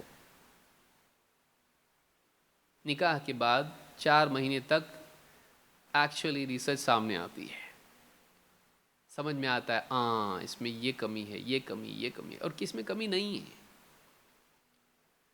بیوی میں بھی کمی ہوتی ہے، شوہر میں بھی کمی ہوتی ہے. اگر وہ کمی ایسی خطرناک کمی نہ ہو جس سے ساتھ رہنا ممکن نہ ہو، تو ان کمیوں کو برداشت کر کے چلنے ہی میں کامیابی ہوتی ہے. کمیوں پر ایک دوسرے کی نگاہ رکھیں، نفرت پیدا ہوتی ہے. خوبیوں پر نگاہ رکھیں، قدر پیدا ہوتی ہے. چاہے وہ بیوی شوہر کا معاملہ ہو، بہن بہن کا معاملہ ہو، ماں باپ اولاد کا معاملہ ہو، سہیلی سہیلی کا معاملہ ہو، یا دین کا کام کرنے والے آپس میں افراد کا معاملہ ہو، کس میں کمی نہیں ہوتی ہے؟ بشری کمیاں سبھی میں ہوتی ہیں. اگر ہم سب ایک دوسرے کی کمیوں پر نگاہ رکھیں، رشتے ختم ہو جائیں. رشتوں کو باقی رکھنے کے لیے، بہتر بنانے کے لیے، کمیوں کو جاننے کے باوجود ان کو نظر انداز کر کے خوبیوں پر نگاہ رکھ کے ایک دوسرے کی قدر کرنی پڑتی ہے، اور بہتری کی طرف لے جانے کے لیے کوشش بھی کرنی پڑتی ہے. تو کہا کہ بہت ممکن ہے کوئی چیز تمہیں پسند نہ ہو، طبیعت کے اعتبار سے، مزاج کے اعتبار سے، تمہارا مزاج الگ، تم اس کا مزاج الگ، لیکن بہت ممکن ہے کوئی چیز تمہیں پسند نہ ہو، لیکن اللہ نے تمہارے لیے اس میں کوئی بھلائی رکھتی ہو. یہی معاملہ عورت کے لیے ہے. عورت کو اپنے اندر کیا چیزیں لانی چاہیے؟ شوہر اتھارٹی ہے، لیکن وہ سنبھال کے لینے والا ہونا چاہیے، شفقت اور رحمت کا سلوک کرنے والا ہونا چاہیے. گھر کا بڑا ہے وہ، باپ گھر کا بڑا ہے وہ. عورت کیا فرمایا؟ خیر النساء التی تسرہ اذا نظر وتطیعہ اذا امر ولا تخالفہ فی نفسها ولا مالها بما یکرہ. بہترین عورت وہ ہے کہ جب تو اسے دیکھے تو تجھے خوشی محسوس ہو، اور جب تو حکم دے، کوئی بات کرنے کے لیے کہے، تو تیری بات مانے، اور اپنی جان، اپنی ذات میں اور تیرے مال میں کوئی ایسا کام نہ کرے جو تجھے پسند نہیں ہے. امام احمد نسائی نے اس کو روایت کیا ہے کہ بیوی ایسی ہو کہ تو دیکھے تو تجھے خوشی ہو. گھر پہ آیا، دیکھا نماز پڑھ رہی ہے، ذکر میں ہے، تلاوت میں ہے، گھر کا کام کر رہی ہے، گھر کی صفائی میں ہے. گھر پہ تو آیا یا گھر میں بیٹھا ہے، تیری خدمت کرتی ہے، بات چیت اچھے سے کرتی ہے، اخلاق سے پیش آتی ہے، اس کو دیکھ کے خوشی ہوتی ہے، یہ میری بیوی ہے. اس کو دیکھ کے ہی دل میں خوشی ہو. ایسا عورت اپنے آپ کو بنائیں کہ اس کے شوہر کو خوشی محسوس ہو کہ اللہ کا احسان ہے، یہ میری بیوی ہے. یہ مطلب نہیں کہ آپ اپنے آپ کو اتنا سجائیں کہ وہ دیکھ کے خوش ہو، یہ نہیں ہے. کردار ایسا ہو. ٹھیک ہے کنگھی چھوٹی کر کے ٹھیک ٹھاک صاف ستھری رہے، ایسی بھی نہیں رہے کہ شوہر آتے ہی گھر میں اس کو موڈ خراب ہو جائے، کیونکہ راستے سے سب خوبصورت عورتوں کو دیکھتا آ رہا ہو شیطان، گھر پہ آ کے بیوی کو دیکھ رہا ہے تو اس کا دل ہو رہا ہے کہ واپس باہر جاؤں. شیطان اس کو بھڑکا رہا ہے. دنیا فتنے والی ہے. عورت گھر میں ایسی رہے کہ شوہر کا دل اس سے دور نہ ہو، اپنے آپ کو ٹھیک ٹھاک رکھے، صاف ستھری رہے، کنگھی چوٹی کر کے رہے. بہت ضروری اس فتنے کے دور میں. یاد رکھیے، ارے ہماری زندگی چلی گئی، نہیں، یاد رکھیے پاؤں کبھی بھی پھسلتا، صرف 20 سال میں نہیں. شوہر کو سنبھالیے، فتنے کا دور ہے. تو ایسی بیوی بنے کہ اخلاقی اعتبار سے بھی اور رہن سہن کے اعتبار سے بھی شوہر کو خوشی محسوس ہو، نفرت دل میں پیدا نہ ہو، اور کوئی بات کہے تو اس بات کو مانے. یہ نہیں کہ ایک بات بول دیا تو بحث کرنا شروع کر دی، ہر بات پہ ڈیبیٹ. گھر نہ ہوا پارلیمنٹ ہاؤس ہو گیا. وہ آدمی بولنا ہی چھوڑ دیتا ہے، بولتا ہے اس کو تو کچھ بول کے فائدہ نہیں، ہر بات پہ حجت کرتی ہے، مانتی نہیں میری بات. نفرت دل میں پیدا ہوتی ہے. اور اگر شوہر گھر پہ نہیں ہے تو اپنے خود کی ذات اور اسی طرح اس کے مال میں غلط تصرف نہ کرے. یہ نہیں کہ چادر بیچنے والا اگر آ گیا، ہاں کالونی میں، گھر میں بلا کے بیٹھ گئی، بے پردگی کے ساتھ میں بھیا یہ دکھاؤ، بھیا وہ دکھاؤ، ترکاری والا ہو، چادر والا ہو، زیور والا ہو، برتن والا ہو، اور وہ بھی بھابھی بھابھی بول رہا ہے اور یہ بھی اس کے سامنے بے پردگی کے ساتھ میں آ رہی، جبکہ شوہر پسند نہیں کرتا اس بات کو۔ شادی بیاہ میں جائے گی تو برقع پہن کے جائے گی، لیکن گھر میں اجنبی آدمی آ جا رہا ہے اور اس کو کوئی احساس نہیں، بولے گھر میں چلتا نا، نہیں چلتا ایسا، پردہ پردہ ہے۔ وہ آپ ایسا کوئی کام نہ کریں جو شوہر کو پسند نہیں ہے۔ سسرال میں تو رہتی تھی پردے سے، لیکن میکے میں چلی گئی تو پکنک پہ گھومنے گئی تو بے پردہ گھوم رہی ہے سب طرف، شوہر دیکھ رہا تھوڑی نہ ہے۔ اب کسی نے ڈال دیا فوٹو، اس میں دیکھا شوہر نے، طلاق۔ ایسا کوئی کام نہ کریں جو شوہر پسند نہیں کرتا ہے، نہ اس کی اپنی ذات میں، نہ اس کے مال میں۔ اس کی اجازت کے بغیر ایسا کوئی بڑا قدم اس کے مال میں نہ اٹھائے جو پسند نہیں کرتا ہے۔ امام احمد اور نسائی نے اس کو روایت کیا ہے۔ تو یہ کچھ باتیں تھیں، یاد رکھیں، اپنے گھروں کو بہتر بنائیں۔ بیوی شوہر کے تعلقات، ماں باپ اولاد کے تعلقات، بھائی بھائی، بھائی بہن، بہن بہن، بھائی بھائی، ان کے آپس کے تعلقات صحیح ہونے چاہیے، اور اس میں ایک دوسرے کے لیے رحم کا معاملہ ہو۔ ہر ایک تکلیف میں ہے، ہر ایک تکلیف میں ہے۔ بعض اوقات ہوتا ہی ہے کہ لوگ پریشانی میں آ کر آپ سے بدسلوکی کرتے ہیں، غصہ کبھی کر دیا، کبھی کچھ اور بول دیا، اور ہم یہ سمجھتے ہیں کہ وہ پرسنلی ہم کو بول رہا ہے۔ اگر آپ اس کے پیچھے کی کہانی دیکھیں کہ یہ بھی دکھا ہوا ہے، اس کو بھی تکلیف ہے، اس وجہ سے یہ ریاکٹ کر رہا ہے، کہیں اور کر دیتا، میں آ گیا تو مجھ سے ریاکٹ کر دیا، تو آپ اس کی تکلیف دور کرنے کی سوچو گے کہ اس کو کیا ہوا۔ بچہ رو رہا ہے، غصہ کر رہا ہے، چیزیں پٹک رہا ہے، ہوا کیا ہے اس کو؟ آپ اس کو مار پیٹ کے چپ بٹھا رہے ہیں، لیکن یہ بھی تو دیکھیں کہ ہوا کیا اس کو۔ ہمارے پاس اتنا وقت نہیں ہے، کیونکہ موبائل فون نے ہمارا سارا وقت لے لیا ہے، اس لیے ہماری زندگیاں برباد ہو گئی ہیں۔ بیٹھ کے بات تو کیجئے، بیٹا کیا ہوا تم کو؟ ہم زخم نہیں دیکھتے ہیں، بس ہم چپ بٹھا دیتے ہیں، وہ زخم سڑ جاتے ہیں۔ گھر والوں کے لیے وقت نکالیے، ان کے ساتھ شفقت کا، محبت کا سلوک کیجیے۔ ڈانٹ کی جگہ ڈانٹ ضروری ہے، غصے کی جگہ غصہ ضروری ہے، لیکن اس کو عادت نہ بنائیں۔ رحم اور محبت اور شفقت کا سلوک کریں اپنی اولاد کے ساتھ، اور آپس میں ایک دوسرے کے لیے، نہ صرف چھوٹے بلکہ بڑوں کے ساتھ بھی۔ اس سے گھر خوشحال بنتا ہے۔